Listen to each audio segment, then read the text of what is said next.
అంటే ఇప్పుడు లోపల ఉండేటువంటి ఆ ప్రేమ అది రియల్, బయటికి నేను పెట్టేటువంటి భోజనము అది సింబల్ అన్నమాట. అంటే అదొక గుర్తు అన్నమాట. అంటే మీ మీద మాకు ఎంత ప్రేమ ఉన్నది అనేది తెలియచేయడానికి భోజనము వాళ్ళకి వడ్డిస్తున్నాము, పెడుతున్నాము. అట్లాగనే దేవుడు కూడా పండుగలని ఎందుకు చేసుకోమన్నాడు? ఇశ్రాయేలు ప్రజలకి 7 పండుగలు ఇచ్చాడు పాత నిబంధనలో. ఈ 7 పండుగల యొక్క ఉద్దేశము, 7 పండుగలలో ఉండేటువంటి మెసేజ్ లేకపోతే వర్తమానము, లేక 7 పండుగలు దేనికి సాదృశ్యం ఉన్నాయంటే 7 పండుగలు కూడా ప్రభు అయినటువంటి యేసుక్రీస్తు ప్రభువునకు సాదృశ్యంగా ఉంది. ప్రతి పండుగ కూడా క్రీస్తునే సూచిస్తున్నాయి. అందుకని యేసు ప్రభు పస్కా పండుగ దినమున ఆయన సిలువ వేయబడ్డాడు. పస్కా పండుగ దినమున సిలువ వేశారు యేసు ప్రభు. అందుకని గొర్రె పిల్లను వధించారు యేసుక్రీస్తు ప్రభు. పస్కా పండుగ దినమున చరిత్రలో ఆయన సిలువ వేయబడ్డట్టు మనం బైబిల్లో చూడగలం. అట్లాగనే ఆయన మరి పస్కా పండుగ దినమున సిలువ వేయబడ్డాడు. తర్వాత ప్రథమ ఫలముల పండుగ అంట. ప్రథమ ఫలముల పండుగ అంటే అర్థం ఏంటి? వారి భూమి పంటలో ఉండేటువంటి ప్రథమ ఫలాన్ని దేవునికి అర్పించారు. ఆ దినమున యేసయ్య ఏమయ్యాడు? పునరుత్థానుడయ్యాడు. సో ప్రథమ ఫలముల పండుగ దేనికి సాదృశ్యంగా ఉందనంటే యేసుక్రీస్తు ప్రభు యొక్క పునరుత్థానానికి సాదృశ్యం. సో పండుగ పస్కా పండుగ దినమునేమో సిలువ వేయబడ్డాడు యేసు ప్రభు. ప్రథమ ఫలముల పండుగ దినమున ఏం చేయబడ్డాడు? ఆయన తిరిగి లేచాడు, ఆయన తిరిగి పుట్టాడు. అంటే ఇప్పుడు ఈ పస్కా పండుగలో ఉండేటువంటి రియాలిటీ ఏంటి? రియాలిటీ అంటే నిజత్వం ఏంటంటే పస్కా పండుగలో ఉండేటువంటి నిజత్వం యేసుక్రీస్తు యొక్క మరణం, భూలోకానికి యేసయ్య వచ్చి ఆయన శిలువ మీద మరణిస్తాడు అనేది రియల్. ఆ పస్కా పండుగలో ఉండేటువంటి ఆ సింబాలిజం ఏంటంటే ఇశ్రాయేలు ప్రజలందరూ కూడా పాత నిబంధనలో గొర్రె పిల్లను తీసుకొచ్చి గొర్రె పిల్లను వధిస్తుండేవాళ్ళు. అదంతా కూడా సింబాలిజం, అదంతా గుర్తు అన్నమాట. అందుకని అంటాడు, ధర్మశాస్త్రము రాబోచున్న మేలుల యొక్క ఛాయ గలదియే గాని నిజస్వరూపము గలది కాదు. అంటే నిజస్వరూపం ఎక్కడుంది? నిజస్వరూపము యేసుక్రీస్తులో మాత్రమే ఉంది. కాబట్టి క్రీస్తు నిజస్వరూపము కలిగిన వాడు. పాత నిబంధనలో ఉండేటువంటి పండుగలు, ఆచారాలు అన్నీ కూడా అవి కేవలము సింబల్సే, అంటే కేవలం అవి గుర్తులు మాత్రమే. కానీ విచారం ఏంటంటే పాత నిబంధనలో ఉండేటువంటి దేవాలయం కూడా, అది ఒక గుర్తు అంతే. కానీ కొత్త నిబంధనకు వచ్చేసరికి ఈ దేవాలయం ఎవరు? రియాలిటీ ఎందులో ఉంది? నిజత్వం ఎందులో ఉందన్నమాట. మీరు దేవుని ఆలయమై ఉన్నారనియు దేవుని ఆత్మ మీలోనే నివసించున్నాడని మీరు ఎరగరా. అంటే మనము దేవుని యొక్క ఆలయం. ఇప్పుడు ప్రజలలో ఉండేటువంటి సమస్య ఏంటంటే, అనేక మంది క్రైస్తవులు ఉండేటువంటి సమస్య ఏంటంటే గుర్తులను పట్టుకున్నారు, నిజత్వాన్ని వదిలేశారు. అర్థమైందా? గుర్తు పట్టుకున్నారు. ఏంటి గుర్తు? దేవుని కొరకు మందిరం కట్టాలని పెద్ద మందిరం తగలెడుతున్నారు. మొత్తం వేలకు వేలు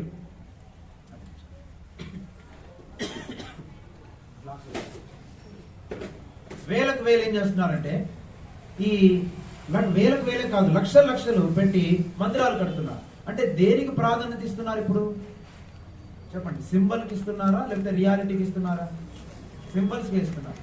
అంటే ఈ గుర్తులను పెట్టుకొని దేవుని యొక్క ఆలయం నిర్మించి దానికి డబ్బులు ఇచ్చి, దానికి ఫ్యాన్లు, దానికి కుర్చీలు, దానికి రకరకాల లక్షల్లో డబ్బులు తగిలెట్టేసి ఆ సింబల్ని నిర్మించేసి మేము దేవుని కొరకు ఒక మందిరం లేక ఆలయం నిర్మించాము అని ఆనందపడిపోతున్నాం. కానీ యాక్చువల్ ఆలయం ఏంటి? ఈ ఆలయం మన హృదయం అనాలి. దీన్ని పట్టించుకోవట్లేదు మనం, దీన్ని మనం బాగు చేసుకోవట్లేదు, దీన్ని మనం శుద్ధి చేసుకోవట్లేదు, దీని కొరకు మనం ప్రయాసపడట్లేదు. ఈ ఆలయాన్ని మనం బాగు చేసుకొని, ఈ ఆలయము దేవునికి నిలయమై ఉంది, ఈ ఆలయాన్ని నేను బాగు చేసుకోవాలనేటువంటి ఆలోచన చాలా మందిలో ఉంది. అందుకని ఊరిక ఉదాహరణ చూడండి, మేము ప్రతి ఆదివారం మీకు భోజనం పెట్టాలనుకుంటున్నామని అని చెప్పి ప్రతి ఆదివారం పెడుతున్నాం అనుకోండి, కొంతకాలానికి అది గుర్తయిపోతుంది, ప్రేమ ఉండదు. ఇంకా బాగా చచ్చావడం బాబు మళ్ళీ ఆదివారం వచ్చాడా, ఏదో పెట్టండి, ఇంకేం తప్పదు కదా, చచ్చినోడి పెళ్ళికి వచ్చిందే కట్నం అన్నట్టు ఏదో విధంగా భోజనం పెట్టాలనుకున్నాం కదా, పెడుతూ ఉండిపోయాం అనుకోండి, కొంతకాలానికి ఏమైపోద్ది, ఆ కాస్త ప్రేమ పోయి ఏమైపోద్ది, ఒక సింబల్గా మారిపోద్ది. ఈ రోజున క్రిస్మస్లు కానివ్వండి, ఈస్టర్లు కానివ్వండి, గుడ్ ఫ్రైడే కానివ్వండి, ఇవన్నీ కూడా మనకి ఏమైపోయినాయి, సింబల్స్ గా మారిపోయినాయి అంతే. యేసుక్రీస్తు ప్రభు పేరిట ఒక సింబల్ ఏంటి? క్రిస్మస్. అందుకని పండగ, అది మన జీవితాల్లో దండగ. అందుకని ఇప్పుడే చెప్తున్నాను, ఈ సంవత్సరం మనకి గుడ్ ఫ్రైడే ఉండదు. మనకి బాగా అలవాటు అయిపోయింది అసలు, బాగా అంటే బాగా అలవాటు అయిపోయింది. గుడ్ ఫ్రైడే రోజున 7 మాటలు చెప్పడము అదేలో లేదనుకోండి. మళ్ళీ 10 నుంచి 12 గంటల వరకు మనం ఏదో కాసేపు యేసు ప్రభు సిలువను ధ్యానించడం, ఆ రోజు ధ్యానించాలా? ఇంకా మనకు టైం లేదా? ప్రతిదినము, అందుకని చాలా జాగ్రత్తగా ఉండండి. ప్రతిదినము, అందుకని మీరు ప్రతిదినము తన సిలువనెత్తుకొని నన్ను వెంబడించాలి అని అన్నాడు యేసు. Christian walking is carrying the cross every day. యేసుక్రీస్తు ప్రభువును వెంబడించడం అనేటువంటిది ప్రతిదినము, ప్రతివాడు ప్రతిదినము తన సిలువనెత్తుకొని యేసును వెంబడించాలి.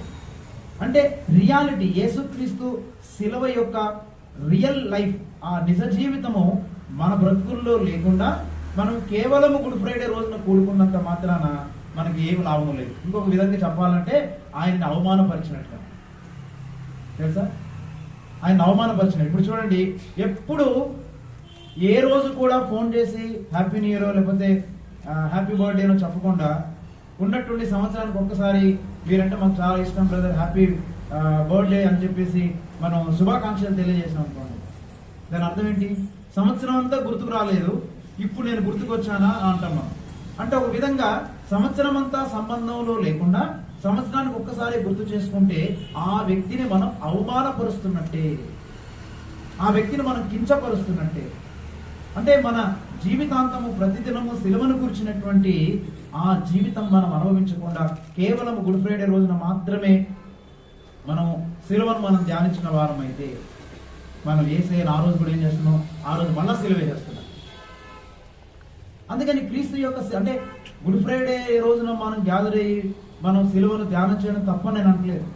ముందు ఎక్కడ ఉండాలి? మనకి మన హృదయంలో ఆ సిలువను కూర్చున్నటువంటి జీవితం మనం అనుభవిస్తూ ఉన్నప్పుడు అలాంటి వారు ఆ రోజే కాదు ఇంకొక రోజు, ఆ రోజే కూడుకోవాలి, ఇంకొక రోజు లేదా మనకి, ఏ రోజైనా మనం కూడుకోవచ్చు. అందుకని ఇవన్నీ ఏమైపోయినంటే క్రైస్తవ లోకంలో కొన్ని సింబల్స్గా మారిపోయాయి. అందుకని క్రిస్మస్ అని, ఈస్టర్ అని, అదని, తర్వాత కానుకల పండుగ అని. కానుకల పండుగ దేనికి చెప్పండి? ఇవన్నీ కూడా ఇవి దండుకునేటువంటి పండుగలు. మీరందరూ కూడా సత్యాన్ని ఎరిగేవారు ఉండాలి. సత్య సువార్తని మీరు తెలుసుకొని సత్యదేవుని వైపు మీరు పరిగెత్తే వారు ఉండాలి. ఇవన్నీ మీకు ఎందుకు చెప్తున్నానంటే రియాలిటీలోనికి రావాలి, నిజత్వంలోనికి రావాలి. నిజ జీవితం ఏంటంటే, రియల్ లైఫ్ ఏంటంటే నిజమైనటువంటి ప్రేమ. ఒకరి ఎడల ఒకరు మీరు ప్రేమ గలవారై ఉన్న ఎడల. మళ్ళా వాళ్ళ కొరకు ప్రత్యేకంగా మనం ఏదో ఒక సంవత్సరానికి కార్యక్రమం చేయాల్సిన పనులు ప్రతిరోజు చేస్తున్నప్పుడు ఇక మళ్ళీ కొత్తగా చేయాల్సింది ఏం లేదు. మనం సరే ఒకవేళ మనం జరుపుకున్నా కానీ ఇవన్నీ అవసరం లేదు. ఆ రోజున మనం ప్రభువుని స్తుతిస్తూ, ప్రభువుకి మనం కృతజ్ఞతాస్తుతులు చెల్లిస్తూ ఆ రోజున మనం అంటే ఈ సెలబ్రేషన్ అనేటువంటిది మనం చేసుకోవడం తప్పేం లేదు. కానీ నా ఉద్దేశం, నా ఆలోచన ఏంటంటే, బైబిల్ చెప్పేది ఏంటంటే, ప్రతిరోజు మనం ప్రభు కొరకు జీవించకుండా, సంవత్సరం పొడవునా ఏ తీర్మానాలు చేసుకోకుండా సంవత్సరానికి ఒకసారి తీర్మానాలు చేస్తాం. అందుకని అమితాబ్ బచ్చన్ ఒక ఆయన ఇంటర్వ్యూ చేసి అడిగాడు, ఈ సంవత్సరం మీరు తీసుకునేటువంటి నిర్ణయం ఏంటి, తీర్మానం ఏంటి అని అడిగాడు. ఈ సంవత్సరం ఏ తీర్మానం తీసుకోబోతున్నారని అమితాబ్ బచ్చన్ అతను అడిగాడు. అడిగితే ఆయన చెప్పాడట, I don't want to take any decision. నేను ఏ తీర్మానం చేసుకున్నాను, ఎందుకంటే ఎప్పుడు అవసరం అవుతుందో, ఏ తీర్మానం ఎప్పుడు చేయాలో అప్పుడు చేసుకున్నప్పుడు మళ్ళా 1వ తారీఖున తీర్మానం చేసుకోవాల్సినటువంటి అవసరం ఏముంది అన్నాడు. మీకు అర్థమవుతుందా? ప్రతిరోజు మనం తీర్మానం చేసుకుంటూ ఉన్నప్పుడు మళ్ళా ప్రత్యేకంగా ఆ రోజున తీర్మానం చేసుకోవాల్సినటువంటి పని ఏంటి అంటే, మీరు తీర్మానం చేసుకోవడానికి, ఏదైనా దేవుని కొరకు తీర్మానం చేసుకొని జీవించడానికి జనవరి 1వ తారీఖు వరకు వెయిట్ చేయాల్సిన పని లేదు. అర్థమవుతుందా?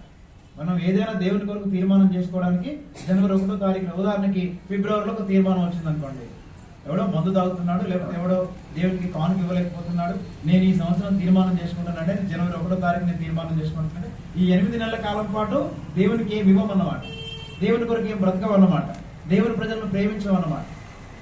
సంవత్సరం దాకా ఎందుకు వెయిట్ చేయడము? ఈ రోజు నీకు దేవుడు నీతో మాట్లాడినప్పుడు ఈ నేడే తీర్మానం చేసుకో. అందుకనే బైబిల్లో చెప్తుంటే కానీ, నేడే రక్షణ దినము, నేడే మిగిలి అనుకూలమైనటువంటి సమయం. అందుకే దేవుడు నీతో మాట్లాడుతున్నప్పుడు take the decision then and there, అక్కడికక్కడే అప్పటికప్పుడే మనం తీర్మానం చేసుకోవాలి. అలాగనే చాలా జాగ్రత్త వినండి, అక్కడ తీర్మానం చేసుకోవడం మాత్రమే కాదు. ఉదాహరణకి ఇంకొక మాట చెప్తాను చూడండి. ఇప్పుడు ఫర్ ఎగ్జాంపుల్ ఇప్పుడు నాకు జనవరి 30వ తారీఖునో లేకపోతే ఫిబ్రవరి 1st వీక్లో గుండె నొప్పి వచ్చింది అనుకో, సివియర్ గుండె నొప్పి వచ్చింది అనుకో, నేను జనవరి 1వ తారీఖు 2023వ సంవత్సరం 1వ తారీఖు నేను తీర్మానం చేసుకుంటే హాస్పిటల్కి వెళ్తానని అంటావా?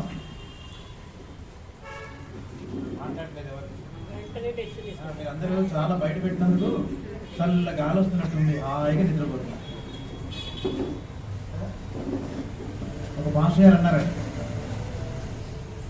అమ్మ నాకు నీరసంగా ఉంది, నేను కూర్చొని వాక్యం చెప్తానంటే పర్లేదే భాష గారు, మేము నిలబడి మీరు కూర్చొని వాక్యం చెప్పడం మేము పడుకొని వింటామండి అన్నారు.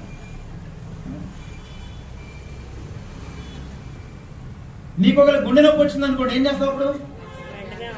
వెంటనే. చూసారా? మరి ఆత్మీయ జీవితం గురించి ఎందుకు వెంటనే తీసుకోవద్దు డెసిషన్? మళ్ళీ ఇవన్నీ కూడా సింబాలిజం అన్నమాట. పండక్కి ఏ చీర కొనాలి, ఏ పట్టుబట్టలు కొనుక్కోవాలి, ఏ షర్ట్ కొనుక్కోవాలి, పండక్కి మనం ఎలా చూపించుకోవాలి, ఇదంతా కూడా సింబాలిజం అన్నమాట. అంటే బ్రతుకులో అంటే నూతనమైన బ్రతుకు లేనోడే నూతనమైన వస్త్రాలు పండగ రోజున వేసుకోవాలని ట్రై చేస్తాం. ఇశ్రాయేలు ప్రజలకి 40 సంవత్సరాలు వేసిన చొక్కా తీయ, ఇశ్రాయేలు ప్రజలు 40 సంవత్సరాలు వేసిన చొక్కా తీయలా, వేసిన ప్యాంట్ తీయలా. అంటే మనకులాగా ప్యాంటు షర్ట్లు వేయలేదు, వాళ్ళన్ని దొరకాలి. అంగీ వేసినటువంటి అంగీ తీయలేదు, వేసుకున్న చెప్పులు తీయలేదు. 40 years వాళ్ళ చెప్పులు పాత గిల్లలేదట. అంటే కొత్త చెప్పులు అనమాట వాళ్ళు. అలాగనే వాళ్ళ బట్టలు కూడా చిరిగిపోలేదు, కొత్త డ్రెస్. మరి ఎప్పుడు స్నానం చేశారో ఎప్పుడు మార్చుకున్నారో మనకు తెలియదు. కానీ నేను అనుకోవడం సబ్బు ఎక్కడ ఉంటుంది, వాళ్ళు ఉతుక్కున్నారో కూడా లేదు తెలియదు మనకి కదా. మరి దీవారాత్రం ఏమంటాడు, పగలు మేఘస్తంభము రాత్రి అగ్నిస్తంభమై ఆ ఇశ్రాయేలు ప్రజలని 40 సంవత్సరాల కాలం పాటు నడిపించాడు. అంటే మనకి ఏదైనా మనకు కష్టం వచ్చినప్పుడు, ఉదాహరణకి ఎవరో చనిపోయారు, జాగ్రత్త వినండి, ఎవరో అమ్మనో నాన్ననో ఒక చోట చనిపోయారు, వాళ్ళు హైదరాబాద్లో ఉన్నారు, మనకి ఇక్కడ కబురు వచ్చింది. రాగానే మీ అమ్మ చనిపోయింది, అర్జెంటుగా బయలుదేరమన్నారు అనుకోండి, ఏం చేస్తారు మీరు? నేను బయలుదేరాలనుకుంటున్నాను, జనవరి 1వ తారీఖున నేను తీర్మానం చేసుకుంటానంటారు. అంటే మన మనస్తత్వం ఎలాంటి చూడండి. మనకు మన భౌతికమైనటువంటి జీవితానికి అవసరమైనటువంటి వాటి కొరకు మాత్రం వెంటనే తీర్మానాలు చేసుకుంటాం. కానీ ఆత్మీయ విషయాల్లో, దేవుని కొరకు జీవించాలనుకున్నటువంటి విషయాల్లో మాత్రం మనం జనవరి 1వ తారీఖు దాకా పోస్ట్పోన్ చేస్తాం. కాబట్టి మన తీర్మానాలు ఎలా ఉండాలంటే, ప్రభు నిమిత్తమై ఎప్పటికప్పుడే, ఆయన మాట్లాడినప్పుడే, ఆయన నిన్ను ప్రేరేపించినప్పుడే, ఆయన నీకు అవకాశం ఇచ్చినప్పుడే నువ్వు తీర్మానం చేసుకొని మన బ్రతుకులని మనం సరిదిద్దుకోవాలి. ఎందుకనంటే దేవుడు మనకిచ్చేటువంటి ప్రతి దినం కూడా ఇది ఒక అవకాశమే. మళ్ళీ రేపు ఈ అవకాశం ఉంటుందో లేదో తెలియదు. మళ్ళీ మనకి మరుసటి క్షణము ఈ అవకాశం వస్తుందో రాదో మనకు తెలియదు. అందుకని వచ్చినటువంటి అవకాశాన్ని మనం సద్వినియోగపరచుకోవాలి. ఇప్పుడు ఈరోజు అందరం కూడుకున్నాం, ఏదో ఒక ఆరాధన, మళ్ళీ ఆదివారం కూడుకుంటామండి అని కాదు. ఆదివారం దాకా ఎంతమంది ఉంటాం ఇందులో? ఎవరు ఉంటామో ఎవరు ఉండమో మనకి తెలియదు. అందుకే ఇదే మనకి మిక్కిలి అనుకూలమైనటువంటి సమయం. అంచేత మనం దేవుని కొరకు, మన ఆత్మీయ జీవితంలో ఎదుగుదల కొరకు మనం ఎప్పటికప్పుడు తీర్మానాలు చేస్తున్నాం. అర్థమైందండి? అలాంటి తీర్మానాలు మన జీవితంలో మనల్ని ప్రభువునందుకు నడిపిస్తుంటాయి. కాబట్టి సింబాలిజంకి అలవాటు పడద్దు, మనం గుర్తులకు అలవాటు పడద్దు, పండగలకి కాదు మనం అలవాటు పడాల్సింది. మనం అలవాటు పడాల్సింది దేని కొరకంటే మనం ప్రభుని పోలి నడుచుకోవడానికి. అందుకని మీకు ఇందాక చదివించినటువంటి వాక్య భాగంలో ఏమండి ఒక 3 విషయాలు నేను మీకు జ్ఞాపకం చేయాలని ఆశపడుతున్నాను. 3 ప్రాముఖ్యమైనటువంటి విషయాలు నేను మీ ముందుకు తీసుకొస్తాను. శ్రద్ధగా ఈ మాటలు వినండి. యెహోషువ గ్రంథం 5వ అధ్యాయంలో ఉన్నటువంటి మాటలు ఇవి. ఈ 3 విషయాలు కూడా నేను చెప్పి ముగించగలనో లేదో నాకు తెలియదు, కానీ బట్ త్వరగా నేను మీకు ముగించడానికి ప్రయత్నం చేస్తాను. శ్రద్ధగా దేవుని యొక్క మాటలు మనం విందాం. చూడండి, యెహోషువ గ్రంథం 5వ అధ్యాయంలో ఇక్కడ ఇశ్రాయేలు ప్రజలు వారు ఎర్ర సముద్రాన్ని దాటిన తర్వాత, వాళ్ళు అలాగనే అరణ్యములో ప్రయాణం చేసిన తర్వాత, అట్లాగే వాళ్ళు యోర్దాను నదిని దాటిన తర్వాత వాళ్ళు కనాను దేశంలో ప్రవేశించారు. సో ఇశ్రాయేలు ప్రజలు ఐగుప్తు దేశంలో నుండి ఎర్ర సముద్రాన్ని దాటి తర్వాత అరణ్యములో వాళ్ళు 40 సంవత్సరాలు ప్రయాణం చేసి అట్లాగనే చివరికి కనాను పొలిమేరల దగ్గరికి వచ్చి ఆ యోర్దాన్ నదిని కూడా దాటిన తర్వాత వాళ్ళు కనానులో ప్రవేశించారు. అందుకే మీకు ఇక్కడ మ్యాప్ కూడా వేశాను, కొంచెం చదువుకున్నటువంటి వాళ్ళు కూడా అర్థమవుతుంది, నేను చెప్పేది కూడా మీకు అర్థం అవడానికి. చాలా జాగ్రత్తలు. అయితే ఇప్పుడు వీళ్ళు కనాను దేశంలోనికి ప్రవేశించిన తర్వాత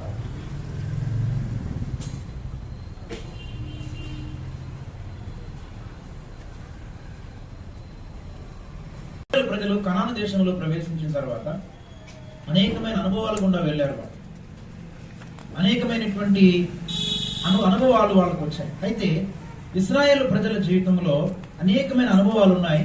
ఆ వాగ్దాన దేశంలో ప్రవేశించిన తర్వాత వారికి ఉండేటువంటి అనుభవాలన్నీ మనం యెహోషువ గ్రంథం 5వ అధ్యాయం తర్వాత నుంచి మనకు ఆ పుస్తకం అంతా మనకు అర్థమవుతుంది.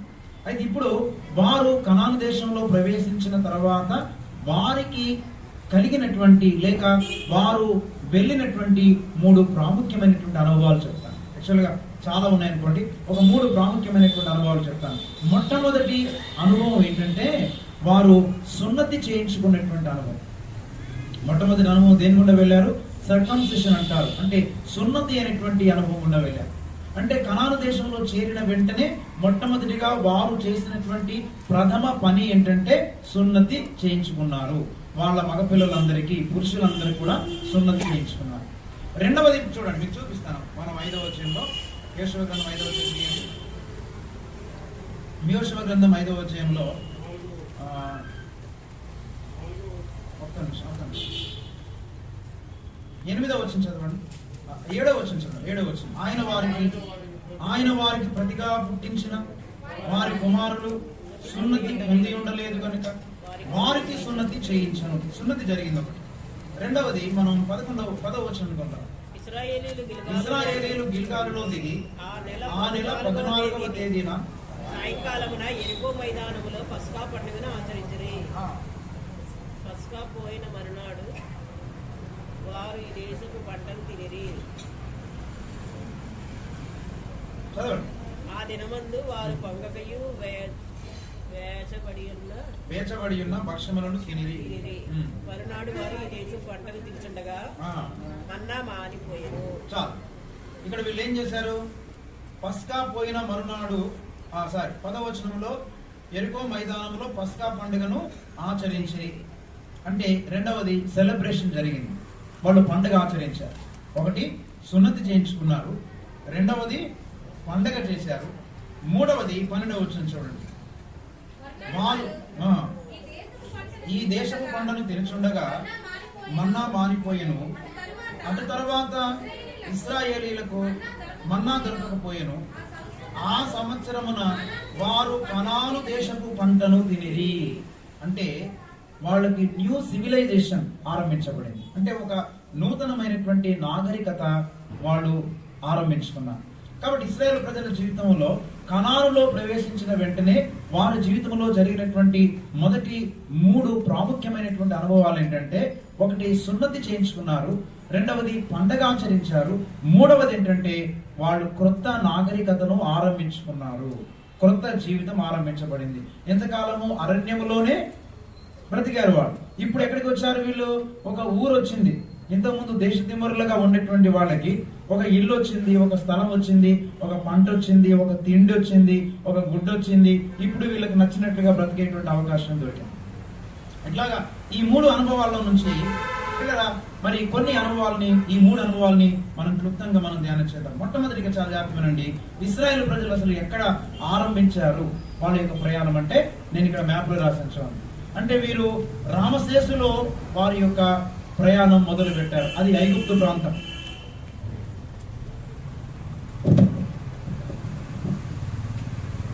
ఓకేనా? జాగ్రత్తగా.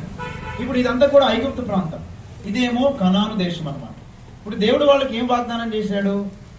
ఐగుప్తు దేశంలో నుంచి వారిని విమోచించి నేను మిమ్మల్ని పాలు తేనెలు ప్రవహించేటువంటి కనాను దేశానికి తీసుకొని వెళ్తానన్నారు. ఇక్కడ నుంచి వీరు ఎర్ర సముద్రమును మొట్టమొదటిగా దాటిరి. ఎర్ర సముద్రాన్ని దాటారు. ఈ ఎర్ర సముద్రమును దాటినటువంటి అనుభవం ఒకటి, ఇది మీరు నోట్ చేయాలి. తర్వాత ఇక్కడికి వచ్చేసరికి యోర్దాను నది, ఈ అనుభవం ఒకటి అనమాట. ఈ రెండు అనుభవాలు వాళ్ళ జీవితంలో చాలా ప్రాముఖ్యమైనవి. ఇక్కడ నుంచి వీరు ఎర్ర సముద్రాన్ని దాటి సుక్కోతికి వస్తారు, మారా వస్తారు, ఇక చాలా ప్రాంతాలు ఉంటాయి, మజిలీలు ఉంటాయి. తర్వాత ఇక్కడ సీనాయి కొండ, ఇక్కడ ఉన్నప్పుడు మరి దేవుడు వారికి 10 ఆజ్ఞలు ఇస్తాడు. ఇక్కడ నుంచి మరి కొంచెం దూరం వెళ్తుంటారు. అలా ప్రయాణం చేసి ఇక్కడ కాదేశు అని, ఇక్కడ కాదేశుకి వస్తారు. అంటే కాదేశు బర్నే అని అంటారు. కాదేశు బర్నేయ నుండి కనాను దేశానికి 11 డే జర్నీ, కేవలము 11 దినముల ప్రయాణము. యాక్చువల్ గా ఈ ఐగుప్తు దేశంలో నుంచి కనాను దేశంలోనికి ప్రయాణం చేయాలంటే మరి కేవలం 1 నెల రోజుల ప్రయాణం మాత్రమే. కానీ ఎంతకాలం పట్టిందనంటే ఇశ్రాయేలు ప్రజలని దేవుడు ఈ అరణ్యములోనే మన్నెము చుట్టిలా రౌండ్ సర్కిల్స్ లో తిప్పాడట. ఈ మన్నెము చుట్టూ మీరు తిరిగిన కాలం చాలు అంటాడు యెషయా గ్రంథంలో. ఈ మన్నెము చుట్టూ మీరు తిరిగిన కాలం చాలు అంటే మన్నె చుట్టూ తిప్పాడు. ఎన్ని సంవత్సరాలు తిప్పాడంటే 40 సంవత్సరాల కాలం పాటు దేవుడు వారిని అరణ్యములోనే తిప్పాడు. కారణం ఏంటి తెలుసా? దేవుడు ఇచ్చినటువంటి ఒక అద్భుతమైనటువంటి ప్రత్యక్షతను మీకు ఇప్పుడు చెప్పాలనుకుంటున్నాను. ఏమండి, ఎందుకు 40 సంవత్సరాలు దేవుడు అంటే ఇశ్రాయేలు ప్రజలని 40 సంవత్సరాలు అరణ్యములు ఎందుకు తిప్పాడు? చెప్పండి. 40 సంవత్సరాలు ఎందుకు ఇశ్రాయేలు ప్రజలు అరణ్యంలోనే తిరుగుతున్నారు? వాళ్ళు కారణం ఏంటి చెప్పగలరు ఎవరండి?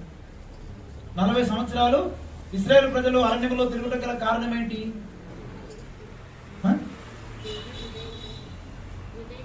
విధేయత చూపలేదు. Very good. అవిధేయులైనటువంటి వారిని అరణ్యంలో నాశనం చేశాడు. ఇంకా అయ్యా వారిని యుద్ధ సన్నద్ధులుగా చేయడానికి 40 సంవత్సరాలు తిప్పాడు. అంటే 40 సంవత్సరాలు తిప్పితే కానీ యుద్ధ సన్నద్ధులు అవ్వలేరు టోటల్ గా. కరెక్ట్, అది కూడా ఒక పాయింటే. యుద్ధ సన్నద్ధులు అవ్వాలి, వాళ్ళు కొంచెం షార్ట్ కట్ రూట్లు వెళ్తే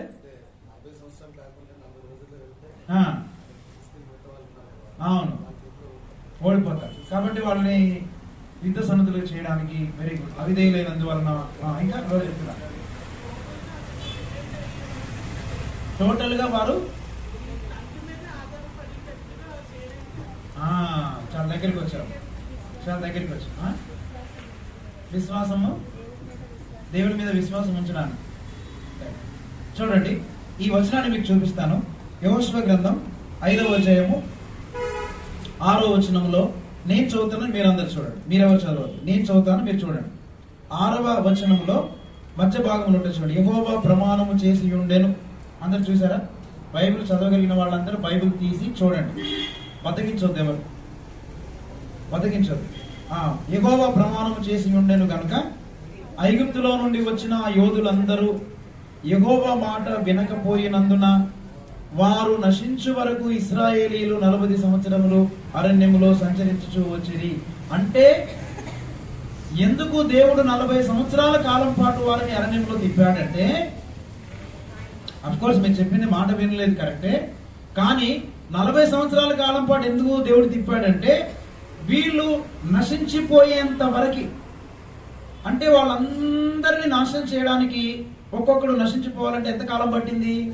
40 ఏళ్ళు పట్టింది అనమాట. అంటే అందరూ నశించిపోయేంత వరకు, అంటే దేవుని మాట విననటువంటి వారందరూ నశించిపోయేంత వరకు దేవుడు వారిని అరణ్యములో తిప్పుతూనే వచ్చాడు.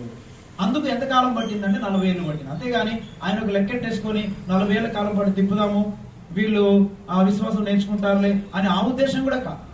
ఎందుకంటే వారు యెహోవా మాట వినకపోయినందున, బైబిల్లో అంటారు చూడండి, వారు నశించు వరకు. ఆ మాట నోట్ చేసుకోవాలి. వారు నశించేంత వరకు దేవుడు వాళ్ళని తిప్పుతూనే ఉన్నాడు. అంటే అర్థం ఏంటి? దేవుని ఉద్దేశం ఏంటంటే దేవుని మాట విననటువంటి వాడు అరణ్యములో నశించిపోవలసిందే తప్ప కనాను దేశంలో ప్రవేశించడానికి వీల్లేదు. మళ్ళీ చెప్తున్నాను ఈ స్టేట్మెంట్, గుర్తుపెట్టాను. యెహోవా మాట విననటువంటి వాడు అరణ్యములో నశించిపోవలసిందే తప్ప వాడు కనాను దేశంలో ప్రవేశించడానికి వీలు లేదు. అంటే నశించేంత వరకు తిప్పుతూనే ఉన్నాడు. చచ్చిపోయేంత వరకు తిప్పుతున్నాడు. ఎంతకాలం పట్టింది నశించిపోయేంత వరకు? 40 ఏళ్ళు పట్టింది. ఇంకా 400 సంవత్సరాలు పట్టిన వాళ్ళందరూ నాశనం అయ్యేంత వరకు దేవుడు తిప్పాడు తిప్పాడు తిప్పాడు. అందరూ నాశనం అయ్యేసరికి 40 ఏళ్ళు పట్టింది. అప్పుడు ఏం చేశాడంటే, అంటే ఎవరు అందరు నశించిపోవడం అంటే, ఐగుప్తులో నుండి బయటకు వచ్చినటువంటి, వెలుపలికి వచ్చినటువంటి ఆ పాత తరము వాళ్ళందరూ, కాలేబు యెహోషువలు తప్ప ఐగుప్తులో నుండి బయలుదేరి వచ్చినటువంటి పాత తరము వారందరూ కూడా అందరూ నశించిపోయేంత వరకు దేవుడు అరణ్యములో 40 సంవత్సరాల కాలం పాటు తిప్పాడు. ప్రియా దేవుని బిడ్డలారా గమనించండి, దేవుడు మనకు ఆయుష్యం ఇస్తున్నాడంటే, మనకు ప్రాణం ఇస్తున్నాడంటే, మనకు ఆరోగ్యం ఇస్తున్నాడంటే, మనము దేవుని యొక్క సన్నిధిలో మనం విశ్వాసము గలవారమై ఆయన మీద ఆధారపడి జీవించే వారిగా మారడం కొరకే తప్ప, మనము దేవుని యొక్క మాట వినకుండా అవిశ్వాసులమై అవిధేయులమై ఈ లోకంలో నశించిపోవాలని కాదు. కానీ చాలాసార్లు ఏంటంటే, వారు నశించిపోయేంత వరకు దేవునికి ఎంత కోపం ఉందండి అంటే, దేవుని యొక్క మాట వినని వారి విషయంలో దేవుని యొక్క స్పందన ఎలా ఉంటుందంటే, వాడు నశించిపోయేంత వరకు దేవుడు వాడిని తిప్పుతూనే ఉంటాడు. అది అన్నమాట. వాడు నశించిపోయేంత వరకు వెళ్ళడానికి వీల్లేదు. వారు నశించేంత వరకు అరణ్యములో సంచరించింది.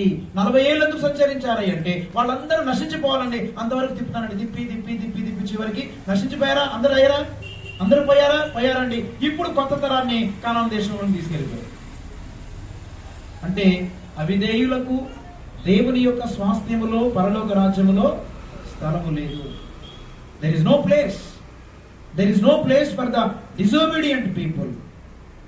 ఈ అవిశ్వాసులైనటువంటి వారు, అవిధేయులైనటువంటి వారికి దేవుని యొక్క రాజ్యములో అవకాశం లేదు. అంటే మనం అనుకోవచ్చు, వాళ్ళు లేదు అవిధేయులేరని మేము విధేయత చూపుతున్నామండి అంటే, గుడికి రావడం విధేయత కాదండి. దేవుడు చెప్పేటువంటి ప్రతి మాటకి, దేవుని బిడ్డలు ఒకరి ఎడల ఒకరు ప్రేమ కలిగి ఉండుడి, దానికి ఎక్కడ ఉంది విధేయత? మీరు సహవాసముగా కలిసి జీవించండి అనే దానికి విధేయత ఎక్కడుంది? మీరు ఒకరి జీవితాలని మరొకరితో పంచుకోండి అని చెప్పేటువంటి విషయంలో మనకు విధేయత ఎక్కడ ఉంది? అందుకని వారు నశించే వరకు వారిని అరణ్యములో దేవుడు తిప్పాడు. నశించేంత వరకు.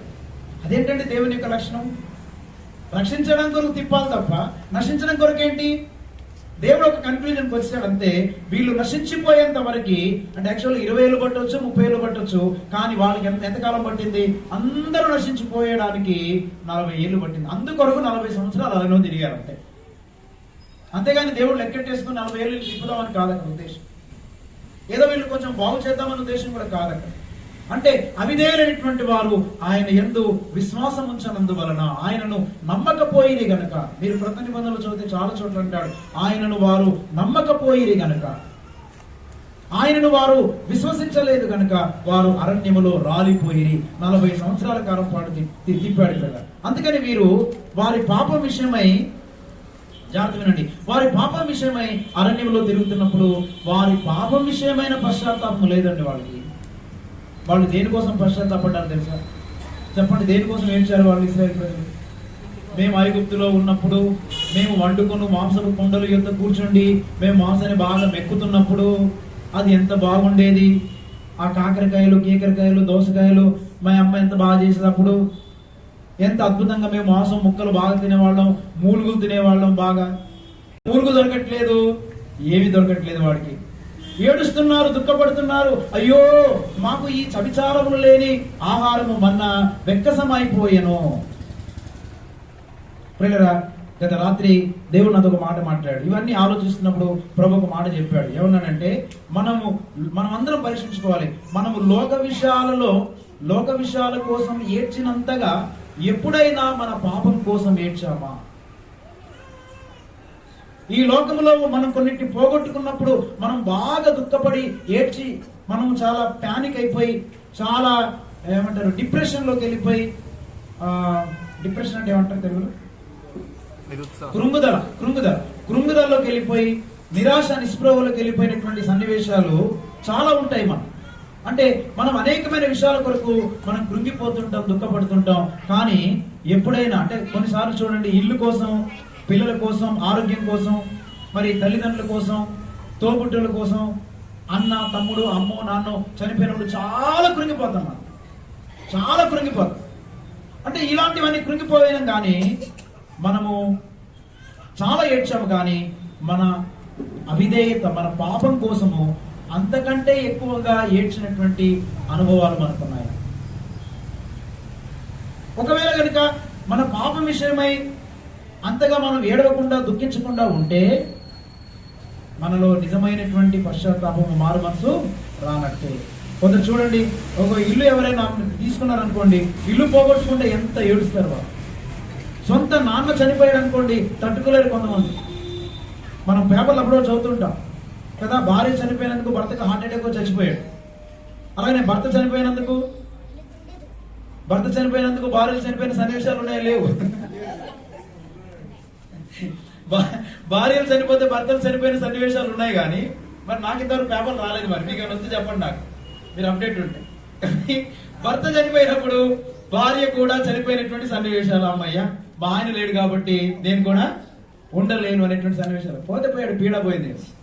ఏపుకు తినేవాడు, టీ ఇవ్వు, టీ ఇస్తే టీలో పంచదార కొంచెం ఎక్కువ వేసాయి కదా, లేదు తక్కువ అయితే తక్కువ అయిపోయింది, లేకపోతే నువ్వు అది టిఫిన్ పెట్టలేదు, ఇడ్లీ పెట్టలేదు, అందులో పచ్చడి వేయలేదు, ఇవి సంపుకు తినేవాడు అని పీడ పోయింది. బయటకు ఎడతారు కానీ మా నాయనే పోయావా, బాగానే పోయావా అని లోపల.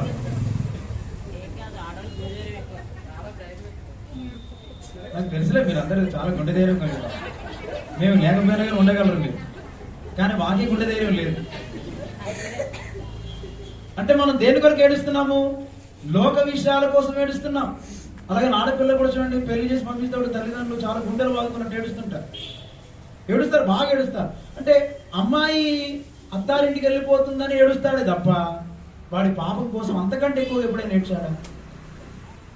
అందుకని గుర్తుపెట్టుకోవాలి. అందుకనే ఎబ్రీ పత్రికలు అంటాడు, మనము మన పాపం విషయమై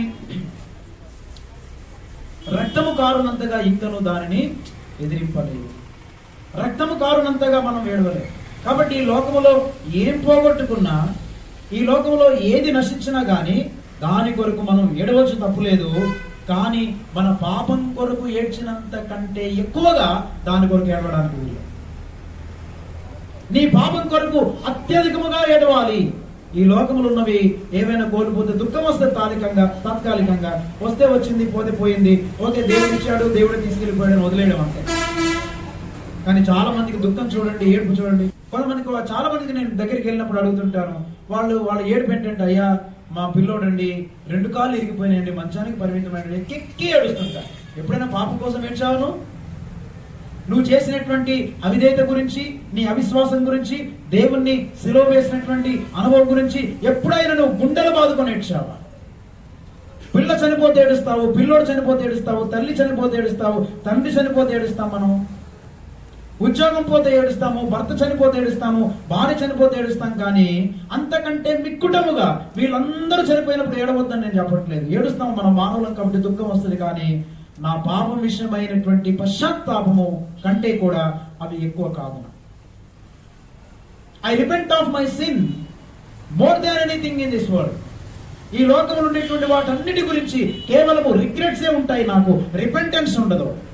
గుర్తుపెట్టుకోవాలి, లోకంలో ఉండేటువంటి వాటన్నిటి కొరకు రిగ్రెట్స్ ఉండాలి, దుఃఖం ఉండాలి.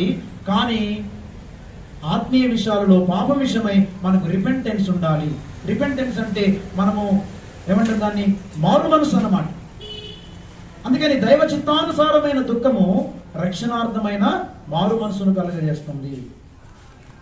ఈ శరీరానుసారమైనటువంటి దుఃఖము అది మరణమును కలగజేస్తుంది. మనందరము మరణమును కలగజేసే దుఃఖాలే కలిగి ఉంటాం మనం కదా. ఆ దుఃఖమే మనకి ఎప్పుడు, పెళ్లి చేసామండి, పిల్ల సంవత్సరం బాగాలేదండి, చాలా ఇబ్బందిగా ఉందండి, చాలా బాధగా ఉందండి, దానికోసం గంటలు ప్రార్థన చేస్తాం, అవసరం లేదు అసలు. నీ పాపం విషయమై ఎప్పుడైనా దుఃఖపడ్డావా? అయ్యో నేనెంత దౌర్భాగ్యుడిని, పౌలు దేని కొరకు ఏడుస్తున్నాను చెప్పండి. అయ్యో అందరికి ఇల్లులు ఉన్నాయి, నాకు ఇల్లు లేదు, దేవుడా ఏం చేసావు, నాకు ఇంత నష్టం తీసుకొచ్చావు, అందరు పిల్లలు బాగా చదువుకుంటారు, మా పిల్లలు చదువుకోవట్లేదు, అందరూ పెళ్లిళ్ళు చేసుకున్నారు, నాకు ఇంకా పెళ్ళి అవ్వలేదు, 40 ఏళ్ళు లేదు, 50 ఏళ్ళు కదా, నీకు పెళ్ళి అవ్వడం అవసరమా? వీటి కోసం కాదు. పౌలు ఏమంటాడంటే, అయ్యో నేనెంత దౌర్భాగ్యుడను, ఇట్టి మరణమునకు లోనైనటువంటి నా శరీరము నుండి నన్నెవడు విడిపించగా. ఈ రోజున ప్రియులారా, ఈ నూతన సంవత్సరంలో మనందరము పిల్లల కోసము, ఇల్లు కోసము, పెళ్లి కోసము, అమ్మ కోసము, నాన్న కోసము, పెళ్లిళ్ళు అవ్వకపోతే ఒక బాధ, అవ్వకపోతే ఒక బాధ, వీటి కోసం కాదు మన ఏడుపులో. మన ఏడుపులు దేని కొరకనంటే, నేను దేవునికి విరోధముగా పాపము చేశాను, అయ్యో నీకు విరోధముగా తండ్రి పరలోకమునకు విరోధముగా నేను పాపం చేశాను, నేను పశ్చాత్తాపడుతున్నాను. నీ ఇంటిలో దేవా ఒక పనివానిగా నేను, ఒక కూలివానిగా నేను ఉండుటకు నేను ఇష్టపడుచున్నాను అనేటువంటి ఆ పశ్చాత్తాపం మనకు రాదు. ఈరోజు అలాంటి రిపెంటెన్స్ మనకు లేదు. అందుకని మనం పాపం కోసం ఎప్పుడైనా ఏడ్చామా అంటే, నా పాపం కోసము ఏడ్చినంత కంటే ఎక్కువగా నేను దేని కొరకు నేను ఏడవను. ప్రేమైన దేవుని బిడ్డలారా, దేవుడు ఆ విధమైనటువంటి ఆలోచన ఇచ్చాడు. నేను చాలాసార్లు చాలా విషయాల కోసం ఏడ్చాను, కానీ నా పాపం కోసం ఏడ్చినంత కంటే ఎక్కువగా నాకు తెలిసినంత మట్టికి నేను ఎప్పుడు వేరే విషయాల కొరకు ఏడవలేదు. దుఃఖపడ్డాను కొన్ని విషయాల్లో, కానీ జనరల్ గా మగాళ్ళకు దుఃఖం రాదు, అందులో నాకు అసలు దుఃఖం రాదు. జనరల్ గా పురుషులు ఏడవరు అంత త్వరగా, కానీ నాకు అసలు దుఃఖం రాదు. చాలా మంది వాళ్ళ బాధలు, కష్టాలు చెప్పుకుంటే నాకు ఏడుపు రాదు. అంటే దుఃఖపడి వారితో దుఃఖపడు అంటే బైబిల్ ఉంది కాబట్టి కాదు, ఏడమంటే ఏడుస్తాను తప్ప ఏదో రెంట్కి తీసుకుని ఏడుస్తుంటారు చూడండి. పాత నిబంధనలు కూడా ఉంది, అద్దె కొంతమంది తీసుకొచ్చి ఏడిపించేస్తుంటారు అన్నమాట. ఉంది, బైబిల్లో కూడా ఉంది. ఇట్లా కొంతమంది అద్దె తీసుకొచ్చి ఏడ్చే వాళ్ళు ఎవరు లేరు అంటే అమ్మ కాస్త ఏడవడమంటే ఏడ్చేది ఏడుస్తూ ఉంటారు. అంటే ఏడవంటే ఏడుస్తాను మీతో పాటు, దుఃఖపడమంటే దుఃఖపడతాను, బాధపడతాను. కానీ మనం ఏదో డిప్రెస్ అయిపోయి ఇక జీవితమే పోయింది అన్నంత ఏడవలసిన పని. ఒకసారి మన రమణ మహర్షి అనేటువంటి ఒక ఆయన ఉండేవాడు, హిందూ సీక్రెట్ మ్యాన్. ఆయన దగ్గరికి ఒకసారి ఆత్మహత్య చేసుకోవడానికి ఒక ఆయన వచ్చాడు. ఆత్మహత్య చేసుకుందాం అనుకుని తీర్మానం చేసుకొని ఆయన ఆశ్రమం దగ్గరికి వచ్చాడు. అరుణాచలంలో ఉంటాడు ఆయన, అంటే ఇప్పుడు లేడు, ఆయన చనిపోయాడు. అయితే ఈ ఆశ్రమం దగ్గరికి వచ్చేసి నేను చనిపోతానికి ఆఖరిసారిగా ఆశ్రమం చూసి చనిపోతానని తీర్మానం చేసుకొని వచ్చాడట. ఈ రమణ మహర్షి అంటే సోలికల్ పవర్స్ అనేటువంటి అన్యులకు కూడా ఉన్నాయండి, గుర్తుపెట్టుకోండి. అంత మాత్రం చేత వాళ్ళు అద్భుత పరులు కాబట్టి వాళ్ళు దేవుళ్ళని మనం అనకూడదు. అంటే సోలికల్ పవర్స్ అనేవి ఎవరికైనా ఉండొచ్చు, వాళ్ళు దాన్ని ఆపరేట్ చేస్తారు. వాళ్ళకి మనకు తేడా ఏంటంటే, వాళ్ళకి సోలికల్ పవర్స్ ఉంటాయి, మనకి స్పిరిచువల్ పవర్స్ ఉంటాయి. వాళ్ళకి పరిశుద్ధాత్మ శక్తితో చేయరు, వాళ్ళు కేవలము ఈవిల్ పవర్స్ తో చేస్తుంటారు. కానీ మనకు దేవుని ఆత్మ ద్వారా కార్యాలు జరుగుతుంటాయి. కాబట్టి ఈ చిన్న డిఫరెన్స్ మనం గమనించాలి. అందుకని కొన్నిసార్లు అంటారు, ఆ తాయెత్తు కట్టగానే జ్వరం తగ్గిపోయిందండి, తగ్గుతుంది, నువ్వు కూడా ఆ మంత్రాలు నేర్చుకో, నువ్వు కూడా తాయెత్తు కూడా తగ్గిపోద్ది తెలుసా. ఆయన దగ్గరికి రమణ మహర్షి గారి దగ్గరికి వచ్చారట. వచ్చిన తర్వాత ఈ రమణ మహర్షి గారు అప్పుడు ఇస్తరాకులు కుడుతున్నాడట. ఇస్తరాకులు తెలిసి ఎప్పుడంటే మనకు కనబడట్లేదు, చిన్న చిన్న పుల్లలతో ఆకులన్నీ తీసుకొని ఇస్తరాకులు కుడుతున్నాడట. ఆ ఇస్తరాకులు కుడుతూ ఆ వ్యక్తి వైపు అలా తేలిక చూశాడట. అలా తేలిక చూసి ఇస్తరాకు కుడుతుంటే ఆయన మనస్సులో ఉండేటువంటి ఆ వ్యక్తి ఎవరైతే ఆత్మహత్య చేసుకోవాలనుకున్నారో ఆ వ్యక్తి మనసులో ఉండేటువంటి ఆ భావాన్ని ఈయన గ్రహించేసి ఇస్తరాకు కుడుతున్నాడట. ఈ ఆకును వాడకుండా మనం పాడేయలేం కదా అన్నాడట. ఈ ఆకును కుడుతున్నాను, ఈ ఆకును మనం వాడకుండా పారేయలేం కదా అన్నాడు. ఎప్పుడు పారేస్తామో వాడిన తర్వాత పాడేస్తాము అన్నాడట ఆయన. అంతే, అప్పుడు ఆయనకు బలి వెలిగిందట. అంటే అర్థం ఏంటి? ఒరే, నీ జీవితాన్ని దేవుని కొరకు వాడుకోరా, వాడబడిన తర్వాతనే చనిపోవాలి తప్ప నీ జీవితంలో ఏ విషయంలో వాడబడకుండా అప్పటికప్పుడే నేను చనిపోతానని ఎందుకు తీర్మానం చేసుకుంటున్నావు అనేటువంటి మెసేజ్ ఇచ్చేశాడు ఇస్తరాకు ద్వారా. అదే ఇస్తరాకు ద్వారా తనకు ఒక అన్వయింపు చేసుకున్నాడట. ఏంటి అన్వయింపు అంటే, తన దగ్గరకు ఉండేటువంటి ఒక ఆయనకి ఒక జబ్బు వచ్చింది, క్యాన్సర్ లాంటి జబ్బు అనమాట. ఆ కడుపులో నుంచి ఏదో ఆ రసి కారడము, ఆ పేగులన్నీ బయటకు వచ్చేసి చాలా కంపు కొడుతుండేది. మొత్తం మీద క్యాన్సర్ లాంటి ఒక జబ్బు వచ్చిందన్నమాట. అయితే ఆ జబ్బు వచ్చిన తర్వాత తన దగ్గర ఉన్న భక్తులందరూ అన్నారట, అయ్యా మీరు హాస్పిటల్కి వెళ్ళండి, మందులు వాడండి, మందులు వాడితే కొంతకాలం మీకు ఆ శరీర సంబంధమైన ఉపశమనం కలుగుతుంది అన్నారు. అంటే ఆయన ఏమని చెప్పాడు తెలుసా? మళ్ళీ ఇస్తరాకు ఎగ్జాంపుల్ చెప్పాడు. ఈ ఇస్తరాకును చూడండి, ఇస్తరాకులో మనం అన్నం వేసుకొని కూరలు వేసుకొని తింటాం. తిన్న తర్వాత ఏం చేస్తాం? ఇస్తరాకులో అన్నం తిన్న తర్వాత ఎవరు కూడా కడుక్కొని మళ్ళీ దగ్గర పెట్టుకుంటాడా? అంటే దాని పని అయిపోయింది. అట్లాగనే ఈ శరీరం వచ్చిన పని చేసేసింది, ఈ శరీరం వచ్చిన పని చేసింది. పని అయిపోయిన తర్వాత దీన్ని ఏం చేయాలి? పారేయాలి. ఇంకా అంటే ఈ శరీరం ఏం చెప్తుంది? జబ్బులు వచ్చాయంటే నేను ఈ శరీరము ఏ పని నిమిత్తమై ఈ లోకానికి వచ్చిందో ఆ శరీరము చేసేటువంటి పని అయిపోయింది కాబట్టి అందుకే ఈ జబ్బులు బయటపడుతున్నాయి. కాబట్టి ఇక చివరికి ఏముంది? ఇది బయట పారేయవలసినటువంటి శరీరం. కాబట్టి బయట పారేయవలసినటువంటి ఇస్తరాకుని మళ్ళా కడుక్కొని ఎవడైతే దాచుకోడో అలాగనే పాడైపోయినటువంటి దీని పని అయిపోయినటువంటి ఈ శరీరాన్ని మరలా మనం బాగు చేసుకోవాల్సినటువంటి అవసరం లేదు. దీన్ని మళ్ళా రిపేర్ చేయాల్సినటువంటి పని లేదు. ఎంత జ్ఞానం ఉందండి వాళ్ళకి, ఎంత గ్రహింపు ఉందండి ఒక అన్యుడికి. కానీ మనం దీన్ని ఎంత రిపేర్ చేస్తామంటే రేపు మాకు పోయేవాడు ఉన్నా కానీ మనం వాడి కొరకు ప్రార్థనలు చేసి ఉపవాస ప్రార్థనలు చేసి 80 ఏళ్ళు ఇంకెందుకు ఇంక బతికేం చేస్తావు చెప్పున్నాం? ఏం చేస్తాం? ఒక ఆయన అన్నాడు చమత్కారంగా, ఏమంటే 70 ఏళ్ళు దాటిన తర్వాత ఏమండి ఆపేసినటువంటి స్విచ్ ఆఫ్ చేసినటువంటి సీలింగ్ ఫ్యాన్లు అంటోళ్ళు వాళ్ళు. స్విచ్ ఆఫ్ చేసిన సీలింగ్ ఫ్యాన్లు అంటారు. అంటే 70 ఏళ్ళు దాటినటువంటి వాళ్ళందరూ కూడా ఏంటంటే ఈ సీలింగ్ ఫ్యాన్ ని స్విచ్ ఆఫ్ చేసాం, తిరిగే ఫ్యాన్ ని స్విచ్ ఆఫ్ చేసాం అనుకోండి, ఏమవుతుంది? ఆగిపోతుంది. ఎట్లా ఆగిపోతుంది? వెంటనే ఆగిపోదు. ఆమె ద్వారా తిరిగి తిరిగి స్లోగా గిర్ర గిర్ర గిర్ర ఆగిపోతుంది. అంటే దేవునికి ఒక ప్రత్యేకమైన ఉద్దేశం ఉంటుంది, వేరే విషయాలు నేను కాదన్నట్లే. కానీ ఏంటంటే తాపత్రయం ఒకటి ఇంకెక్కువ బ్రతకాలి మనం. నేను మాత్రం ఇద్దరికి ప్రార్థన చేశాను, వాళ్ళు చనిపోకపోతే చనిపోవాలని ప్రార్థన చేశాను. కంగారు పడకండి వాళ్ళు. నాకు ఇద్దరికి చేశాను ప్రార్థన, మా సొంత అక్కకే చేశాను ప్రార్థన. అంటే చాలా ఇబ్బంది పడుతుంది, భయంకరమైన బ్రెయిన్ ట్యూమర్ వచ్చేసింది, తట్టుకోలేకపోతుంది, అన్ని మందులు వాడేసినామో తగ్గట్లేదు, మంచాన పడి అందరికి ఇబ్బంది కలిగించేస్తుంది. వెళ్ళిపోయాను, నేను ఉన్నాను, మంచం పడిపోయిందండి. ప్రభా నీ చిత్తమైతే ఇప్పుడే ఈ అమ్మాయిని మా అక్కని తీసేసుకో ప్రభా ప్రార్థన చేసి.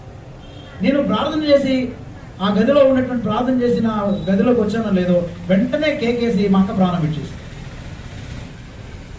చాలా ఇబ్బంది పెట్టేసింది చాలా మంది. అంటే మా అక్క చనిపోవాలని నా ఉద్దేశం కాదు. అంటే దేవుడు కొన్నిసార్లు అలాంటి గ్రహింపిస్తూ ఉంటాడు. ఇంకెందుకు ఇంకా అక్కర్లేదు. మా అక్క వయసు కూడా పెద్దది కాదు. అప్పట్లో 2014లో చనిపోయింది. తనకి 54 సంవత్సరాలు 50 సంవత్సరాలు అంతే. అఫ్కోర్స్ ప్రభుని నమ్ముతాం. దేవుని నమ్ముకున్న తర్వాత ఇంక ఈ లోకంలో అంతగా మనం బ్రతకడానికి ఇష్టపడాల్సిన పని లేదు. ఆయన ప్రత్యేకమైన ఉద్దేశం ఉంటేనే బ్రతుకు, ఉద్దేశం లేకుండా ఉండొద్దు. ఇప్పుడు మీరు అందరు ఇక్కడికి వచ్చారు, 12:30కు ప్రేయర్ అయిపోయిన వెంటనే ఏం చేస్తారు చెప్పండి? ఉంటారు ఇక్కడ మీరు? అందరు పారిపోతూ ఉంటారు. ప్రేయర్ ఉంటాను వెళ్ళిపోతాం. ఉంటానని చెప్పి పారిపోతారా? ఎందుకు వెళ్ళిపోతున్నారు? అంటే మీరు వచ్చిన పని అయిపోయింది, ఇక లేదు ఇక్కడ పని.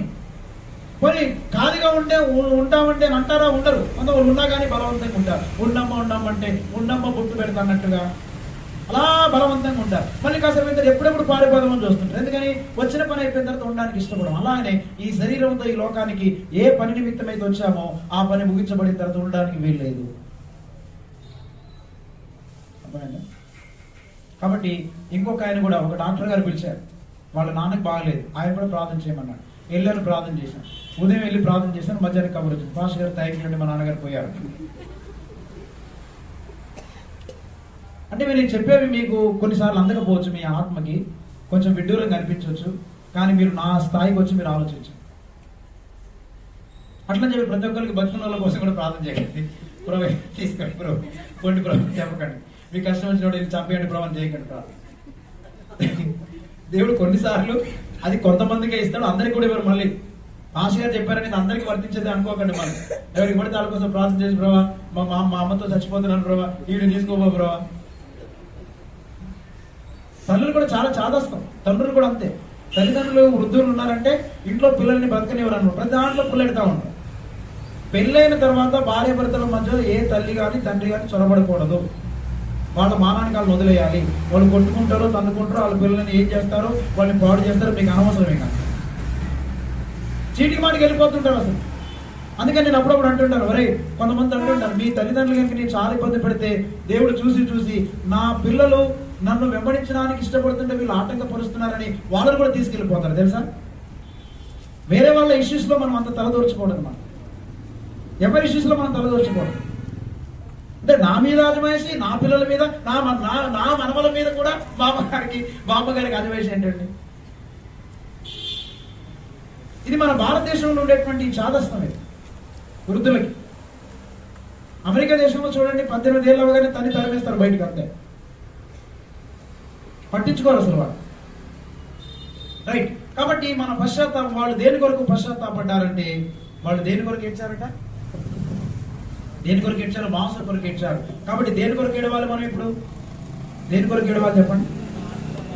మనము మన పాపము కొరకై, మన అవిధేయత కొరకై ఏడ్చినంత కంటే ఎక్కువగా ఇక దేని కొరకు ఏడవకూడదు. అంటే మనం మన పాపాల విషయమై మనం ఏడ్చినంత కంటే ఎక్కువగా దేని కొరకు ఏడవట్లేదు అంటే నిజంగా నీవు దేవుణ్ణి ప్రేమిస్తున్న వ్యక్తివే, నీ ప్రేమ సంపూర్ణముగా దేవుని మీద ఉంది అని అర్థం. ఆ దేవుని మీద ఉండేటువంటి మన పాపం విషయమై ఏడుపు కంటే కూడా మిగతా వాటి విషయమై మనం ఏడుస్తుంటే దాని అర్థం ఏంటి? నువ్వు దేవుని మీద నీకు ప్రేమ లేదు, లోకం పట్లనే నీకు ఎక్కువ ప్రేమ ఉంది. అంటే దేవుని కంటే ఎక్కువగా ఈ లోక వ్యక్తులని, వస్తువులని ప్రేమిస్తున్నావు. కాబట్టి ఈ పశ్చాత్తాపం చాలా ప్రాముఖ్యమైనది. అందుకని మరొక విషయాన్ని చూపిస్తాను ప్రేరణ. ఈ ఎక్సడస్ లో ఏంటంటే ఈ వీరి యొక్క నిర్గమంలో ఐగుప్తులో నుంచి బయటకు వచ్చినటువంటి వాళ్ళు, ఈ ఎర్ర సముద్రాన్ని దాటినటువంటి వాళ్ళు, యోర్దాన్ నదిని దాటినటువంటి వారికి సాదృశ్యం ఏంటంటే ఎర్ర సముద్రమును ఇశ్రాయేలు ప్రజలు దాటుట అంటే అది దేనికి సాదృశ్యం ఉందంటే పాపము యొక్క బానిసత్వము నుండి ఇశ్రాయేలు ప్రజలు బయటకు వచ్చారు. పాపము యొక్క బానిసత్వము నుంచి విమోచింపబడుటకు అది ఎర్ర సముద్రమును దాటుట సాదృశ్యముగా ఉంది. అట్లాగనే వీరు యోర్దాను నదిని దాటారు. ఎర్ర సముద్రం దాటితే సరిపోదు, యోర్దాను నదిని కూడా దాటాలి. ఈ ఎర్ర సముద్రము దేనికి సాదృశ్యంగా ఈ యోర్దాను నది దేనికి సాదృశ్యంగా ఉందంటే మన సెల్ఫ్ లైఫ్, అంటే మన స్వయముతో కూడినటువంటి ఈ జీవితము. అంటే ఈ స్వయముతో కూడినటువంటి జీవితం విషయంలో కూడా మనం చచ్చిపోవాలి. యోర్దాను అనే మాటకు అర్థం మరణము. అంటే ఏ విషయంలో మరణించాలి మనం? మన సెల్ఫ్ లైఫ్ విషయంలో, మన సొంత స్వయం విషయంలో మనం చనిపోవాలి. అంటే నాది, నేను ఇలా ఉండాలనుకుంటున్నాను, అలా ఉండాలనుకుంటున్నానని నా యొక్క పాపులారిటీ కొరకు, నా ఆధిక్యతల కొరకు, నా ఉద్దేశాల కొరకు నేను ఇక మీదట జీవించను. కాబట్టి సెల్ఫ్ లైఫ్ విషయంలో మరణించాలి. అందుకని కనాను దేశంలో ఎవడు చేరగలడు అంటే ఎవడైతే పాపం విషయంలో మృతమవుతాడో, తన స్వయం విషయంలో మృతమవుతాడో వాడు మాత్రమే కనాను దేశంలో ప్రవేశిస్తాడు. అర్థమైందా నేను చెప్పింది? ఏ విషయాలు మనం చనిపోవాలి? ఒకటి, పాపం విషయంలో చనిపోవాలి. అంటే పాపము యొక్క బానిసత్వము నుండి మనం బయటికి రావాలి. రెండవది, మన పాపము యొక్క బానిసత్వం నుంచి బయటకు వస్తారు, కానీ స్వయం ఉంటుంది. కొన్ని లోకాన్ని విడిచిపెట్టామండి, అన్యజనులు విడిచిపెట్టామండి, విగ్రహార్థను విడిచిపెట్టామండి, అంత బాగానే ఉంది. కానీ ఇప్పుడు మనలో కూడా వినండి, వెలుపలి శత్రువుల నుంచి మాత్రమే కాదు, లోపల కూడా చాలా మంది శత్రువులు ఉన్నారు మనకి. కోపం అనేటువంటిది, ద్వేషం అనేటువంటిది, అసూయ అనేటువంటిది, ఇవన్నీ కూడా లోపల అనేకమైనటువంటి శత్రువులు మనలో ఉన్నారు. ఈ శత్రువుల విషయమై కూడా మనం ఏం చేయబడాలి? మనము చనిపోవాలి. నా స్వయం విషయమై, నా సొంత కోరికల విషయమై నేను మరణించాలి. అలా మరణించగలిగినటువంటి వాడు మాత్రమే ఎక్కడ ఉంటాడట? కనాను దేశంలో ప్రవేశిస్తాడు. చాలా జాగ్రత్త నా మాట వినండి. మరొక మాట ఇక్కడ మనం గమనించాలి. అంటే ఐగుప్తులో నుండి బయలుదేరిన వారందరూ సున్నతి చేయించుకున్నారు. ఐగుప్తులో నుంచి బయలుదేరిన వారందరూ సున్నతి పొందారు. కానీ ఎప్పుడైతే అరణ్యములో చాలా మంది పిల్లలను కన్నారు, అంటే అరణ్యములో పుట్టినటువంటి మగ పిల్లలందరికీ సున్నతి లేదు. వారికి ఏమి లేదు చెప్పండి? సున్నతి లేదు. అయితే చాలా జాగ్రత్తనండి. ఇప్పుడు ఈ సున్నతి అనేటువంటిది ఎవరికి లేదు, ఎవరికి ఉంది అంటే ఐగుప్తులో నుండి బయలుదేరినటువంటి వారందరూ సున్నతి చేయించుకున్నారు. కానీ అరణ్యములో పుట్టినటువంటి మగపిల్లలకు మాత్రం సున్నతి అనేటువంటిది జరగలేదు. ఎందుకనంటే ఈ 40 సంవత్సరాల కాలం పాటు ఇశ్రాయేలీయుల యొక్క జీవితంలో వారి జీవితంలో దేవునికి థ్యాంక్స్ గివింగ్ లేదు, అంటే దేవునికి కృతజ్ఞతాస్తుతులు లేవు. ఎందుకని? వంట లేదు, వార్పు లేదు. కిచెన్ ఉంటే వండుకొని తీసుకొచ్చి దగ్గర పెట్టుకొని దేవానికి వందనాలని కృతజ్ఞతాస్తులు చెల్లిస్తారు. థ్యాంక్స్ గివింగ్ లేదు, వంట లేదు కాబట్టి దేవునికి కృతజ్ఞత లేదు. అట్లాగనే దేవుని ఎడల గ్రాటిట్యూడ్ లేదు. దేవుడు ప్రభావం నాకు ఇంత మేలు చేశావని కృతజ్ఞత స్తుతులు చెల్లించడం లేదు, కృతజ్ఞత కూడా లేదు వాళ్ళ జీవితంలో. అలాగే 40 సంవత్సరాల కాలం పాటు వాళ్ళకి ఏ పండుగలు లేవు. 40 years వాళ్ళు ఏ పండుగని ఆచరించలేకపోయారు వాళ్ళు. అట్లాగనే ఇశ్రాయేలు ప్రజలు ఈ 40 సంవత్సరాల కాలం పాటు వారికి ఏమి లేదు, ఏ సెలబ్రేషన్, ఏ ఉత్సవము అనేటువంటిది వాళ్ళు జరుపుకోలేకపోయారు. 40 సంవత్సరాలు తిరిగిన చోటే మన్నెము చుట్టూ తిరిగి తిప్పి దేవుడు చివరికి అందరినీ నశింపచేసేంత వరకు అరణ్యములోనే తిప్పేశాడు. అంచేత ప్రియమైన దేవుని బిడ్డలారా గమనించండి, ఈ ఎర్ర సముద్రమును దాటిన వారందరూ సున్నతి పొందిన వారే గాని ఐగుప్తులో నుంచి బయలుదేరిన వారందరూ యోర్దాను నదిని దాటలేకపోయి. జాగ్రత్త వినండి. అంటే ఐగుప్తులో ఉండేటువంటి వారు సున్నతి పొందినప్పటికీ వినండి, సున్నతి పొందినప్పటికీ పాపము యొక్క బానిసత్వం నుంచి విమోచింపబడినప్పటికీ వారు యోర్దాను నదిని దాటలేకపోయి. మీకు అర్థమవుతుందా? ఇక్కడ చూడండి, ఐగుప్తులో నుంచి బయటకు వచ్చారు వీళ్ళు. అంటే పాపపు బానిసత్వం నుంచి విమోచింపబడిన వారే. కానీ ఈ ఎర్ర సముద్రం దగ్గరికి వచ్చేసరికి, యోర్దాను నది దగ్గరికి వచ్చేసరికి యోర్దాను నదిని మాత్రము ఐగుప్తులో నుండి బయలుదేరిన వారు యోర్దానును దాటలేకపోయి. ఎందుకు దాటలేకపోయారు అంటే, మేము పాప క్షమాపణ పొందామండి, బాప్తిసం పొందామండి, గొప్ప అనుభవాలండి, మా జీవితంలో కొంతమంది అంటారు, మా జీవితంలో బ్రదర్ దేవుడు చేసిన అద్భుతాలండి చెప్తే అసలు మీకు ఎన్ని రోజులైనా పడతాయండి. మీ అద్భుతాలని చెప్పాకన్నా, మీ అద్భుతములు వినుటకు నాకు మనస్సు లేదు, మీ సూచక్రియలు వినుటకు నాకు మనస్సు లేదు. వీరు పాపము యొక్క బానిసత్వం నుంచి ఇశ్రాయేలు ప్రజలు బయటకు వచ్చారు, ఐగుప్తును విడిచిపెట్టారు, పాపాన్ని విడిచిపెట్టారు, బానిసత్వం నుంచి విడుదల పొందారు. వారు అనేకమైనటువంటి అద్భుతాలు చూశారు, మన్నా కొరవడం చూశారు. అట్లాగనే దేవుడు వాళ్ళ జీవితంలో ఎర్ర సముద్రం దాటించినప్పుడు ఆ ఎర్ర సముద్రం 2 పాయలుగా విడిపోవడం అనేటువంటి చూశారు. అనేకమైన అద్భుతాలు. మారా దగ్గరికి వచ్చినప్పుడు నీళ్లు చేదైనవి, ఒక చిన్న మొట్టను వేస్తే కర్రను వేస్తే ఏమైంది, ఆ నీళ్లు మధురముగా మారిపోయి ఎన్ని అద్భుతాలు చేశారు. బండలో నుంచి వాళ్ళకి దేవుడు జీవజలంను రప్పించాడు. బండలండి, మీరు చెప్తాను మరి మాస్టర్ గారు, ఎంత అద్భుతం తెలుసా అండి. నేను ఎడారికి వెళ్ళామండి, అక్కడ రాయిని కొడితే నీళ్ళు వచ్చాయి. నీ జీవితంలో ఎన్ని అనుభవాలు అద్భుతాలు పొందుకున్నప్పటికీ, పాపము నుండి నువ్వు విమోచింపబడినప్పటికీ, నువ్వు ఇంకా అనేకమైనటువంటి బానిసత్వము నుంచి నువ్వు బయటికి వచ్చినప్పటికీ, ఒకటి మాత్రము మనందరము చెయ్యాలి. అది చెయ్యకపోతే మనము కనాను దేశంలో ప్రవేశించలేము. ఈవెన్ సున్నతి కూడా పొందుకున్నారు, ఆయన కనాను దేశంలో ప్రవేశించడానికి వీలేదు. ఏంటి అంటే, యెహోవా మాటను విననందువలన, వారి అవిశ్వాసము వలన. మనకంత విశ్వాసము లేదు. కొన్నిసార్లు దేవునికి మనం అర్పణ ఇవ్వాలంటే ఒక 10,000 ఇవ్వాలనుకోండి, అంత ఇచ్చేస్తే ఎలా అయిపోద్దండి అంటే, నువ్వు ఎందుకు ఇవ్వలేకపోతున్నావు అంటే అందులో కూడా విశ్వాసము లేదు నీకు. నేను నీకు ఇవ్వడం ద్వారా దేవుడు నాకు ఇస్తాడు, అది నా విశ్వాసం. నేను నీతో పంచుకోవడం ద్వారా దేవుడు నాకు అది ఇస్తాడు, అది నా విశ్వాసం. ప్రభు ఫలాని చోటుకి వెళ్ళమన్నప్పుడు ఆ ప్రాంతానికి వెళ్తాను. ఎందుకు వెళ్తున్నానంటే నాకు ఆరోగ్యమును, బలమును, శక్తిని ఆయన ఇస్తాడు, అది నా విశ్వాసం. మన జీవితంలో అనేక సార్లు మనం అవిశ్వాసులుగానే బ్రతుకుతున్నాము. అందుకని దేవునిని విశ్వసించనందువలన, అవిధేయులైనందువలన వారు పాపపు బానిసత్వం నుంచి విమోచింపబడ్డ, ఐగుప్తులో నుంచి బయటకు వచ్చిన, అద్భుతములు చూసినా చేసిన, ఎన్నో అనుభవాలు పొందుకున్నా గానీ చివరికి వారు యోర్దానును దాటలేకపోయి. ప్రియా దేవుని బిడ్డలారా, నీవు నేను ఎర్ర సముద్రమును దాటి ఉండవచ్చు, కానీ మనం యోర్దానును దాటామా? యోర్దాను నదిని దాటినటువంటి అనుభవం మనకుందా? ఈ యోర్దాను నదిని కనుక మనం ఇంకా దాటకపోతే మనము కనాను దేశానికి చేరినటువంటి వాళ్ళమే కాదు. ఈ కనాను దేశం, అందుకని గమనించండి, ఈ కనాను దేశంలో వారు ప్రవేశించిన వెంటనే మొట్టమొదటిగా వారి జీవితంలో జరిగినటువంటి అనుభవం ఏంటి అని అంటే, మొట్టమొదటిగా సున్నతి చేసుకున్నారు.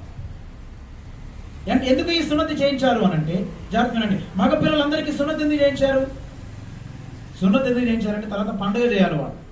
అంటే అర్థం ఏంటి? పండగ చెయ్యాలి అంటే, వారు పండగను ఆచరించాలంటే ప్రతి ఒక్కరు సున్నతి చేయించుకోవాల్సింది. అంటే సున్నతి లేని వాడు పండగను ఆచరించకూడదు. తీయండి, నిర్గమకాండం 12వ అధ్యాయంలో ఒక మాట మీకు జ్ఞాపకం చేస్తాం. 12వ అధ్యాయం 48వ వచనం. నిర్గమకాండం 12:40.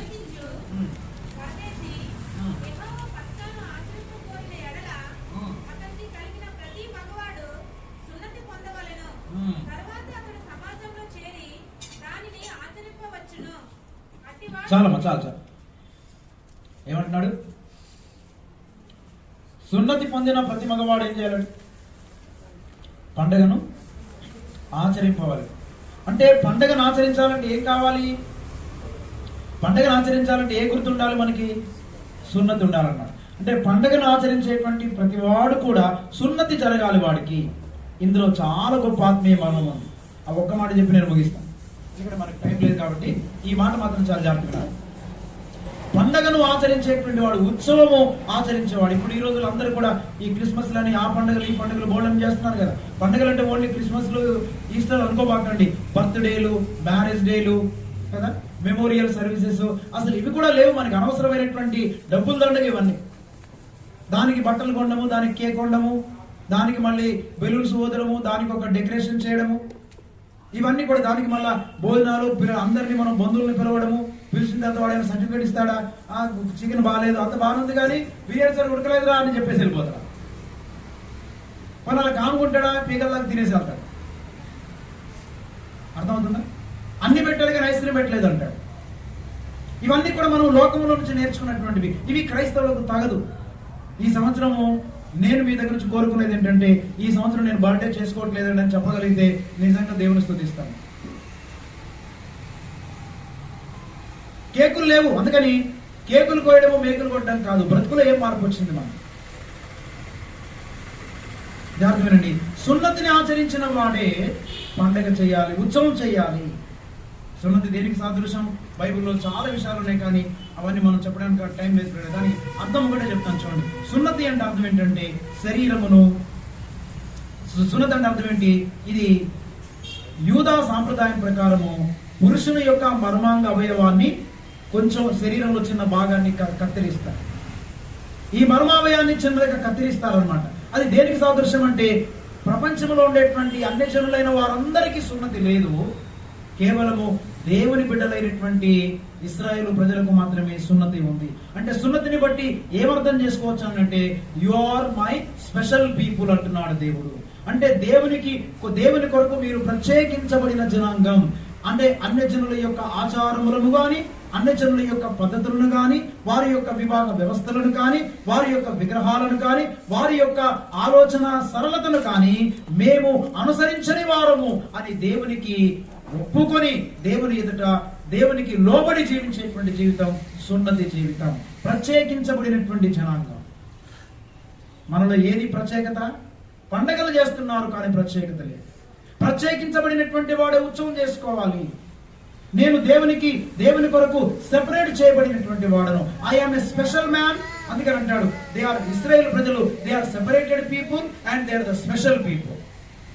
సున్నతి ఏం తెలియజేస్తుంది? రెండు విషయాలు తెలియజేస్తుంది. You are a separated man and you are a special man.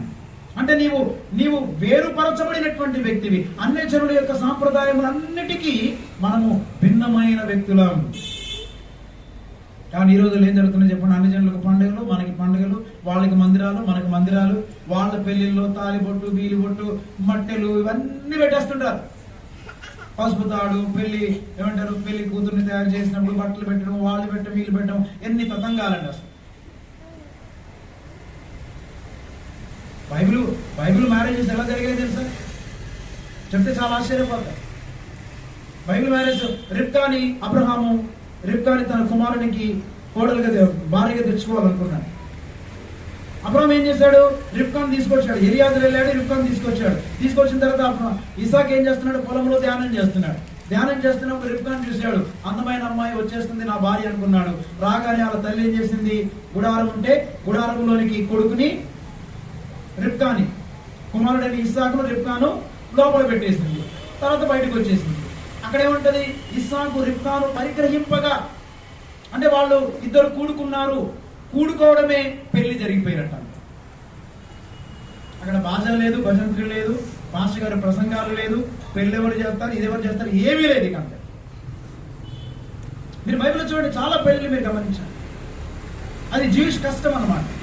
ఇప్పుడు మనకు వచ్చేటువంటి పెళ్లి సాంప్రదాయాలు ఎక్కడి నుంచి వచ్చాయి మనకి? మళ్ళీ ఆడవాళ్ళ కంటే మట్టెలు పెట్టాలంటారు, మళ్ళీ మంగళసూత్రం అంటారు, మళ్ళీ లేకపోతే దిద్దులు రకరకాలు పెడుతుంటారు, మళ్ళీ సారసామని ఎట్టాలంట. మళ్ళీ అయిపోయిన తర్వాత ఆడపిల్లలు ఇచ్చినటువంటి వాళ్ళు చాలా తతంగం. అందుకే చెప్తున్నాను కదా, నా దగ్గరికి ఎవడైనా వచ్చి సారసామని అడిగి పాడ కట్టిస్తానని చెప్పాను నేను. అందుకని అప్పటి నుంచి ఇప్పటివరకు ఎవరు రావట్లేదు. అసలు వచ్చినోడు ధన్యుడు, రాకపోతే మరీ ధన్యుడు. ఎందుకు చెప్తున్నానంటే ఇవన్నీ నేర్చుకోలేదు మనం. లోకంలో కలిసిపోయి మనం మాస్టర్ అయినటువంటి వారి కట్నాలు తీసుకుంటారు. ఎంత దౌర్భాగ్యం అది. మేము కట్నం తీసుకోం బ్రదర్, పెళ్లి ఖర్చులు బ్రదర్, ఎంత కావాలి? 10 లక్షలు చాలు బ్రదర్. అన్ని సాంప్రదాయాలు వచ్చాయి. నీకు సున్నతి ఎక్కడుంది? ఆత్మ సంబంధమైన సున్నతి గురించి మాట్లాడుతున్నాను నేను. ఇప్పుడు అందరూ మగపిల్లలు అందరూ వెళ్ళిపోయి మీరు సున్నతులు చేసుకోబాకండి. ఆత్మ సంబంధమైనటువంటి సున్నతి అంటే అర్థం ఏంటంటే, ఆత్మ సంబంధమైన సున్నతి ఏంటంటే యు ఆర్ సెపరేటెడ్ మ్యాన్. నువ్వు పని చేస్తున్నటువంటి ఆఫీసులో నువ్వు ప్రత్యేకించబడిన వాడు. నీ వ్యాపారంలో నువ్వు ప్రత్యేకించబడిన వాడు. నీవు చేస్తున్నటువంటి పని విషయంలో ప్రత్యేకించబడిన వాడు. నీ యొక్క భక్తి ప్రత్యేకమైంది, నీ దేవుడు ప్రత్యేకమైన వాడు, నీవు సెపరేట్ చేయబడిన వాడు, నీవు వేరుపరచబడినటువంటి వాడు. అన్ని జనులందరూ కులాలను బట్టి పెళ్లిళ్ళు చేసుకుంటే నేను అలాంటి వాడను కాను, నేను సెపరేట్ చేయబడిన వాడును, సున్నతి చేయబడినటువంటి వాడును. నాకు కులముతో పని లేదు, కట్నముతో పని లేదు, నాకు వ్యక్తులతో పని లేదు. I'm separated man. అందుకని నీవు నేను లోకములో నుంచి పాపములో నుండి మనము ప్రత్యేకించబడి వ్యక్తిగతంగా మనము వేరు చేయబడినటువంటి వారమేనా? ఎక్కడ కనబడుతుంది మనలో సెపరేషన్? చెప్పండి. మనలో ఆ ప్రత్యేకత ఎక్కడ కనబడుతుంది? ఊరికైనా ప్రత్యేకత అనగానే ఏమనుకుంటారంటే క్రైస్తవం కదండి, ఈరోజు ప్రభు వల్లండి, అందుకే తలబట్లు వేసుకొని వచ్చానండి. వెళ్ళిపోయి ఆ దయ్యాలు తిరిగేటువంటి కంపలో తిరుగును సరిపోదు. ఇవన్నీ మనం నేర్చేసుకున్నాం. మనం భక్తి ప్రదానం చేసుకున్నాం, సింబాలిజం నేర్చుకున్నాం. మనం మాస్టర్ గారు అంటే తెల్లబట్టలేదు, కావాలని ఈరోజు టీ షర్ట్ వేసుకొని వచ్చాను మీ దగ్గర, అందుకే జీన్ ప్యాంట్ కూడా వేసుకున్నాను, ఇంకా మ్యాచింగ్ వేసేసుకున్నాను. ఎందుకని మీకు ఉండేటువంటి ఆ నెగటివ్ థింకింగ్ అంత పోవాలి. మనం ఐ సింపుల్ మ్యాన్. మీ అన్నదమ్ముడిని అక్క చెల్లెల్ని అనుకోండి అంతే. మీ ఇంట్లో మీ తమ్ముడు ఇలా బాగా రెడీ అయిపోయి వచ్చాడు అనుకోండి, మీరు ఎవరు కూడా చెప్పండి తమ్ముడి గురించి అలా ఉండకూడదు ఇలా ఉండదు అంటారా? లేదు, మనందరం కలిసినప్పుడు ఇంట్లో ఎలా ఉంటాం, మన కుటుంబం అంతే. ఇందులో స్పెషాలిటీ లేదు. క్రీస్తు యేసునందు మనకి స్పెషాలిటీ. అందుకని you are separated man, not only you are special people. నా మాటలు కాదు, నిర్గమకాండం 19వ అధ్యాయంలో దేవుడు మాట్లాడుతుంటాడు. చూడండి, ఒక మాట మనం చదువుకుందాం. నిర్గమకాండం 19వ అధ్యాయంలో దేవుడు ఇశ్రాయేలు ప్రజల గురించి చెప్పేటువంటి మాట మీరు చూడండి. 19వ అధ్యాయము 19:6 నిర్గమకాండం 19వ అధ్యాయం 6వ వచనం చూడండి. సమస్త భూమి నాదే కదా, మీరు నాకు యాజక రూపమైన రాజ్యముగాను పరిశుద్ధమైన జనముగాను ఉందురని చెప్పుము. 5వ మాట చూడండి, 5వ వచనం. కాగా మీరు నా మాట శ్రద్ధగా విని నా నిబంధనను అనుసరించి నడిచిన యెడల మీరు సమస్త దేశ జనులలో నాకు స్వకీయ సంపాద్యమగుదురు. సకల జనులలో, సమస్త జనులలో మీరు నాకు స్వకీయ సంపాద్యము. ఎంత మంచి మాట అండి. సమస్తమైనటువంటి జనులందరిలో దేవుడు మనల్ని రక్షించుకున్నాడంటే మనం ఎవరని చెప్పండి? దేవునికి స్వకీయ సంపాద్యము. We are special people, chosen people. అలాంటి ఆ స్పెషాలిటీ పోగొట్టుకున్నాం మనం. ఆ స్పెషాలిటీ పోగొట్టుకున్నాం, ఆ ప్రత్యేకతను కోల్పోయి మనం కూడా అందరిలాగా బ్రతికేస్తున్నాము. అందరు ప్రజలలా జీవిస్తున్నారు, అలానే మనం జీవిస్తున్నాం. అందుకని హృదయ సంబంధమైన సున్నతి గురించి పౌలు మాట్లాడుతుంది. బాహ్యమునకు యూదుడైన వాడు యూదుడు కాడు, అంతరంగమందు యూదుడైన వాడే యూదుడు. సున్నతి బాహ్య సంబంధమైంది కాదు, అంతరంగంలో సున్నతి చేయబడాలి. లోకములో పాపం విషయమై వేరుపరచబడాలి. బయటికి క్రైస్తవ సంఘములో కూడుకొని క్రైస్తవుల మధ్యలో ఉండి క్రైస్తవులతో కలిసి పాటలు పాడి కిరస్థాన పోల్ల భాష నేర్చుకుంటే నువ్వు క్రైస్తవుడు కాదు. నీ బ్రతుకులో ఒక ప్రత్యేకత ఉందా? పాపము నుండి వేరు చేయబడినటువంటి అనుభవం, అన్యాయపు సొత్తు నుండి వేరు చేయబడినటువంటి అనుభవం. అందుకని మనం పై రూపాన్ని చూస్తాము. ప్రార్థనకు వచ్చి మన దగ్గర కూర్చొని మనకు భోజనాలు పెట్టి మనతో బాగా కలిసి అంతా బాగుంటే మనం అనుకుంటాం వీళ్ళు చాలా మంచి భక్తి పరులు అనుకుంటాం. నేను అనుకోవచ్చు, నువ్వు అనుకోవచ్చు, కానీ దేవుడు అనుకోడట్లా. నీ జీవితంలో నీకు సున్నతి జరిగిందా? నువ్వు వేరు చేయబడ్డావా పాపము నుండి? నువ్వు పాపము నుండి వేరు చేయబడితేనే తప్ప నీవు పండగ ఉత్సవము ఆచరించడానికి అర్హత లేదు. మనకేంటంటే సున్నతి లేదు, పండుగలో తెగ చేస్తున్నాం. మనం హ్యాపీ న్యూ ఇయర్ చెప్పేస్తున్నాం, హ్యాపీ క్రిస్మస్ చెప్పేస్తున్నాం, అన్ని చెప్పేస్తున్నాం మనం. అందుకని ఇక్కడ అంటున్నాడు చూడండి, ఇది ఫిజికల్ సర్జరీ.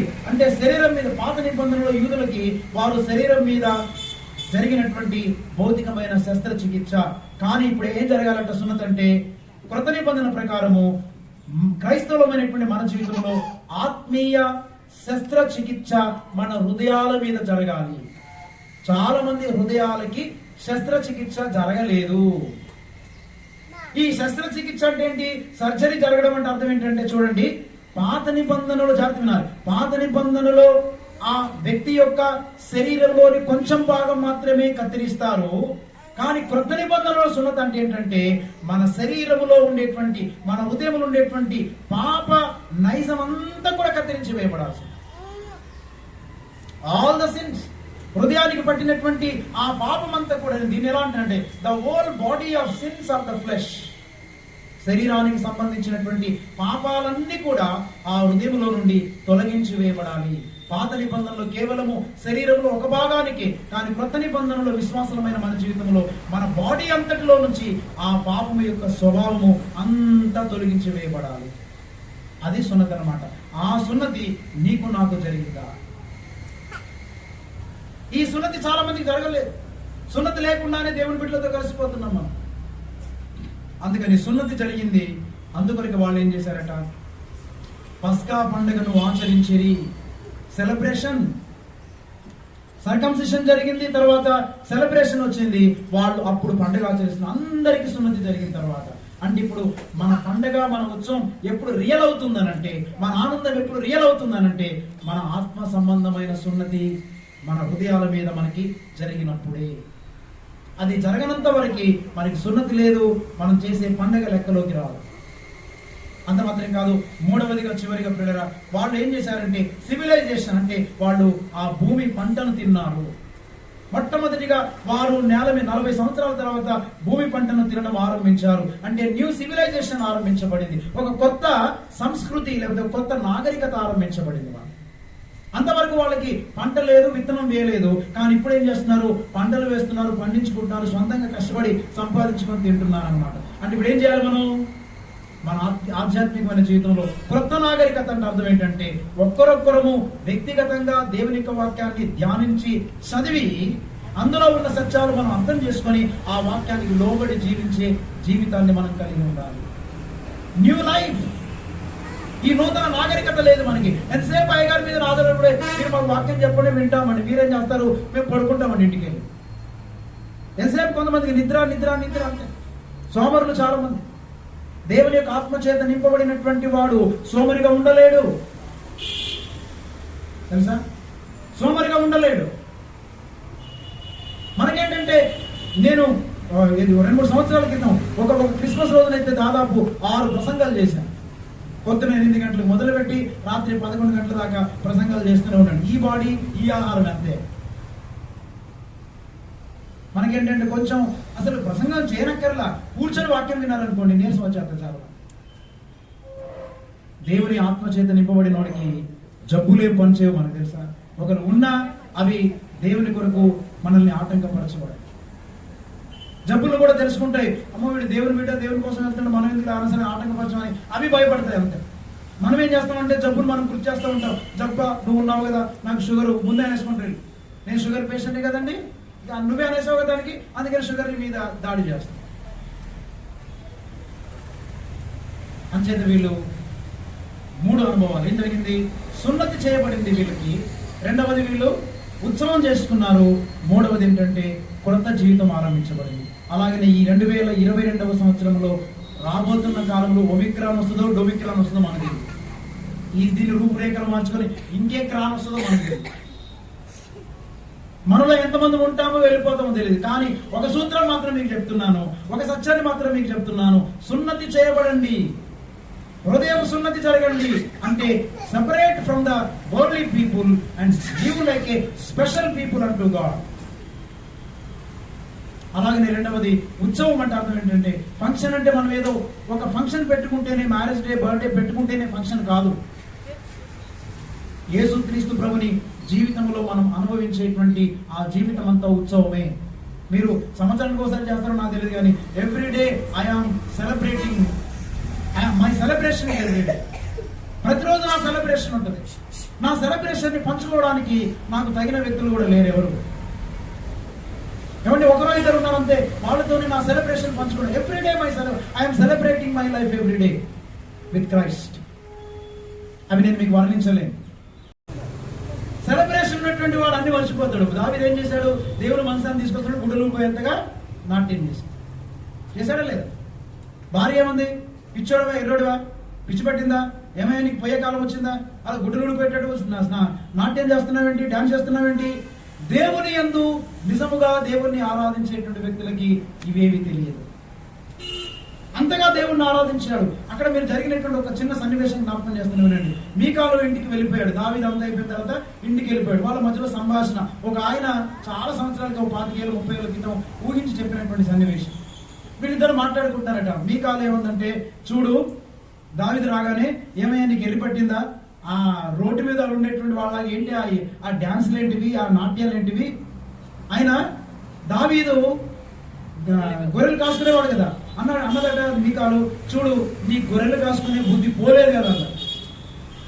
నువ్వు గొర్రెలు కాసుకునే బుద్ధి పోగొట్టుకోలేదనంటే, అప్పుడు దావీదు ఏం కోపడకుండా అన్నాడట, మీ నాన్నగారు ఏం కాశారంట అన్నాడు. వాళ్ళ నాన్నగారు ఏం కాశారు? మీకాలు. మనకి మీకాలు నాన్నగారు తెలిస్తే కదా నవ్వు వచ్చేది. మనకి ఏమి తెలియదు. బైబిల్ చదవం మనం. బైబిల్ చదవన్నో నీ బాధలు తీరన్నో, బైబిల్ చదవన్నో నీ బాధలు తీరన్నో. సత్య దేవుడు, నిత్య దేవుడు, ఏ పాపం లేని యేసు దేవుడు, ఎవరు చేసిరి అది ఎలా కలిగెను, ఎవరు చేసిరి అది ఎలా కలిగెను. చిత్రం చిత్రం చిత్రం చిత్రం ఎంతో చిత్రము, అది ఎంతో విచిత్రము. అమ్మును చూడన్నో మాకు పురుగును చూడన్నో, అమ్మును చూడన్నో మాకు పురుగును చూడన్నో.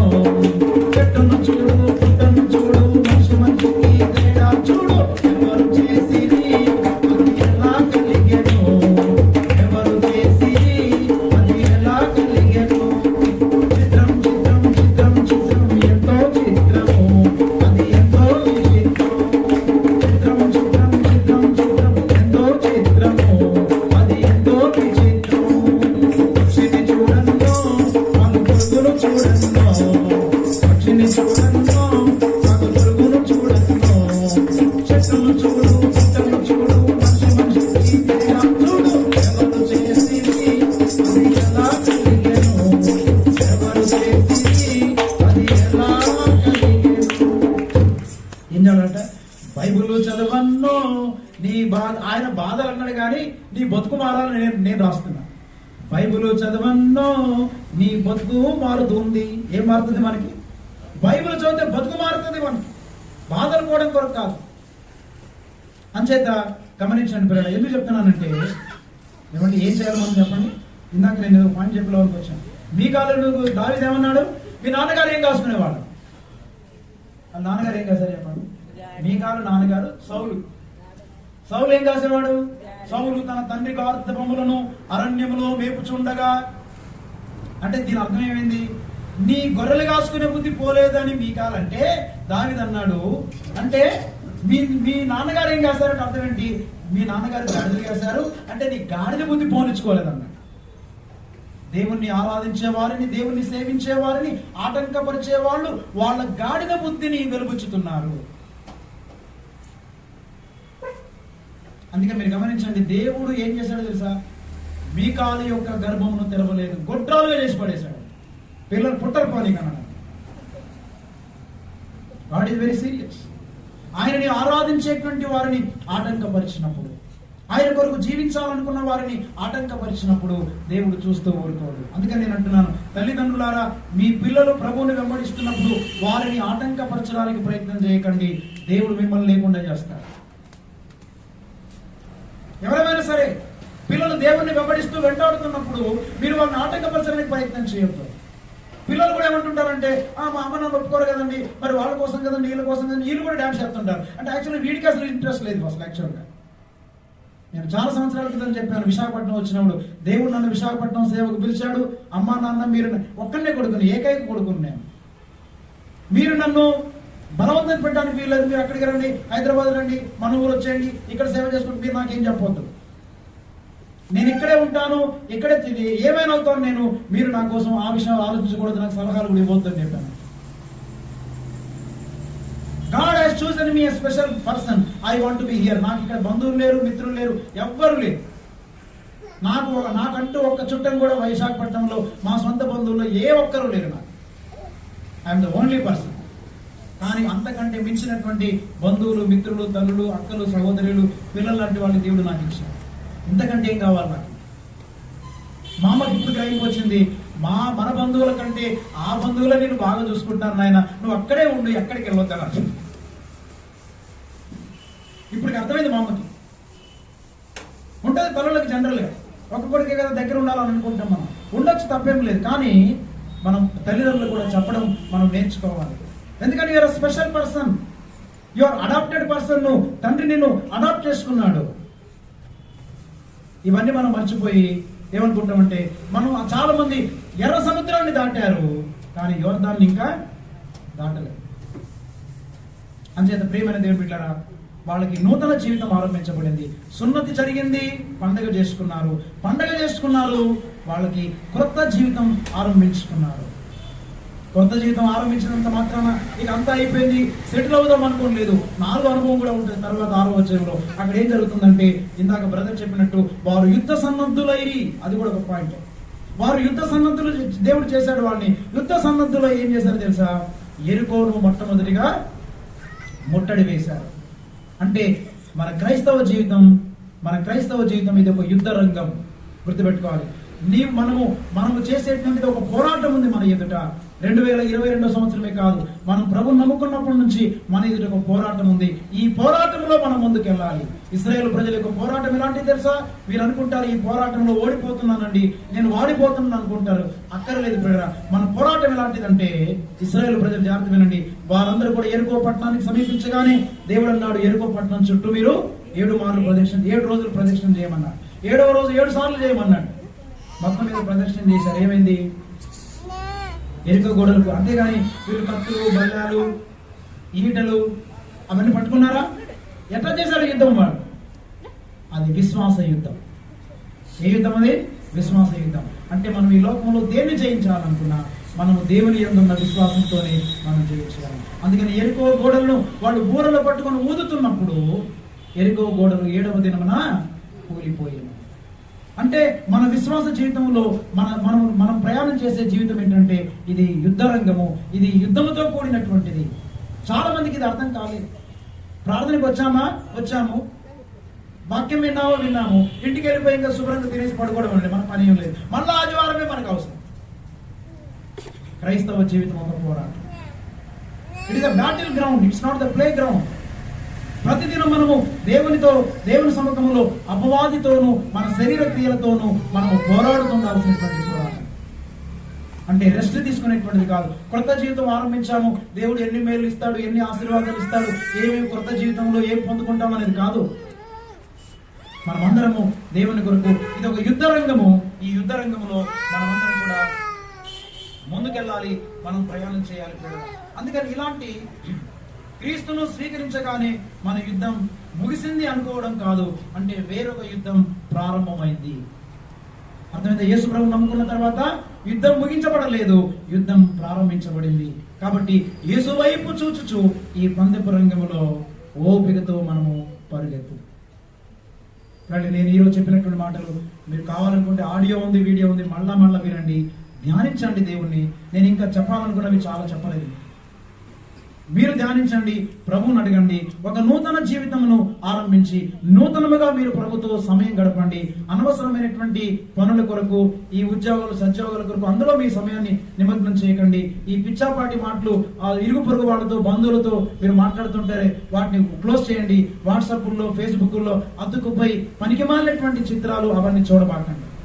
అనవసరంగా మీ సమయాన్ని వృధాపరచుకోకండి. దేవునితో ఒక కొత్త జీవితాన్ని ఆరంభించండి. మీ జీవితంలో ట్రూ సెలబ్రేషన్ 2022 అంతా కూడా రియల్ సెలబ్రేషన్ అని మీరు ఆలోచించండి. అలాంటి ట్రూ సెలబ్రేషన్ మన జీవితంలో జరగాలనే ఉద్దేశంతోనే దేవుడు ఈ మాటలు మనకు అనుగ్రహించాడు. తలలో వంచండి, ప్రారంభించుకోండి. ఒక్క నిమిషం మనందరం కూడా ప్రభు సన్నిధిలో ప్రారంభించేద్దాం. దేవుడు మనందరితో మాట్లాడినటువంటి ఈ మాటలని మనం మనన చేసుకున్నాం. ఒక్క నిమిషం దయచేసి ఎవరు కూడా మౌనంగా ఉండద్దు, తలలో వంచండి. మరి మనమందరం కూడా ప్రభు సన్నిధిలో మన హృదయాలు తెరిచి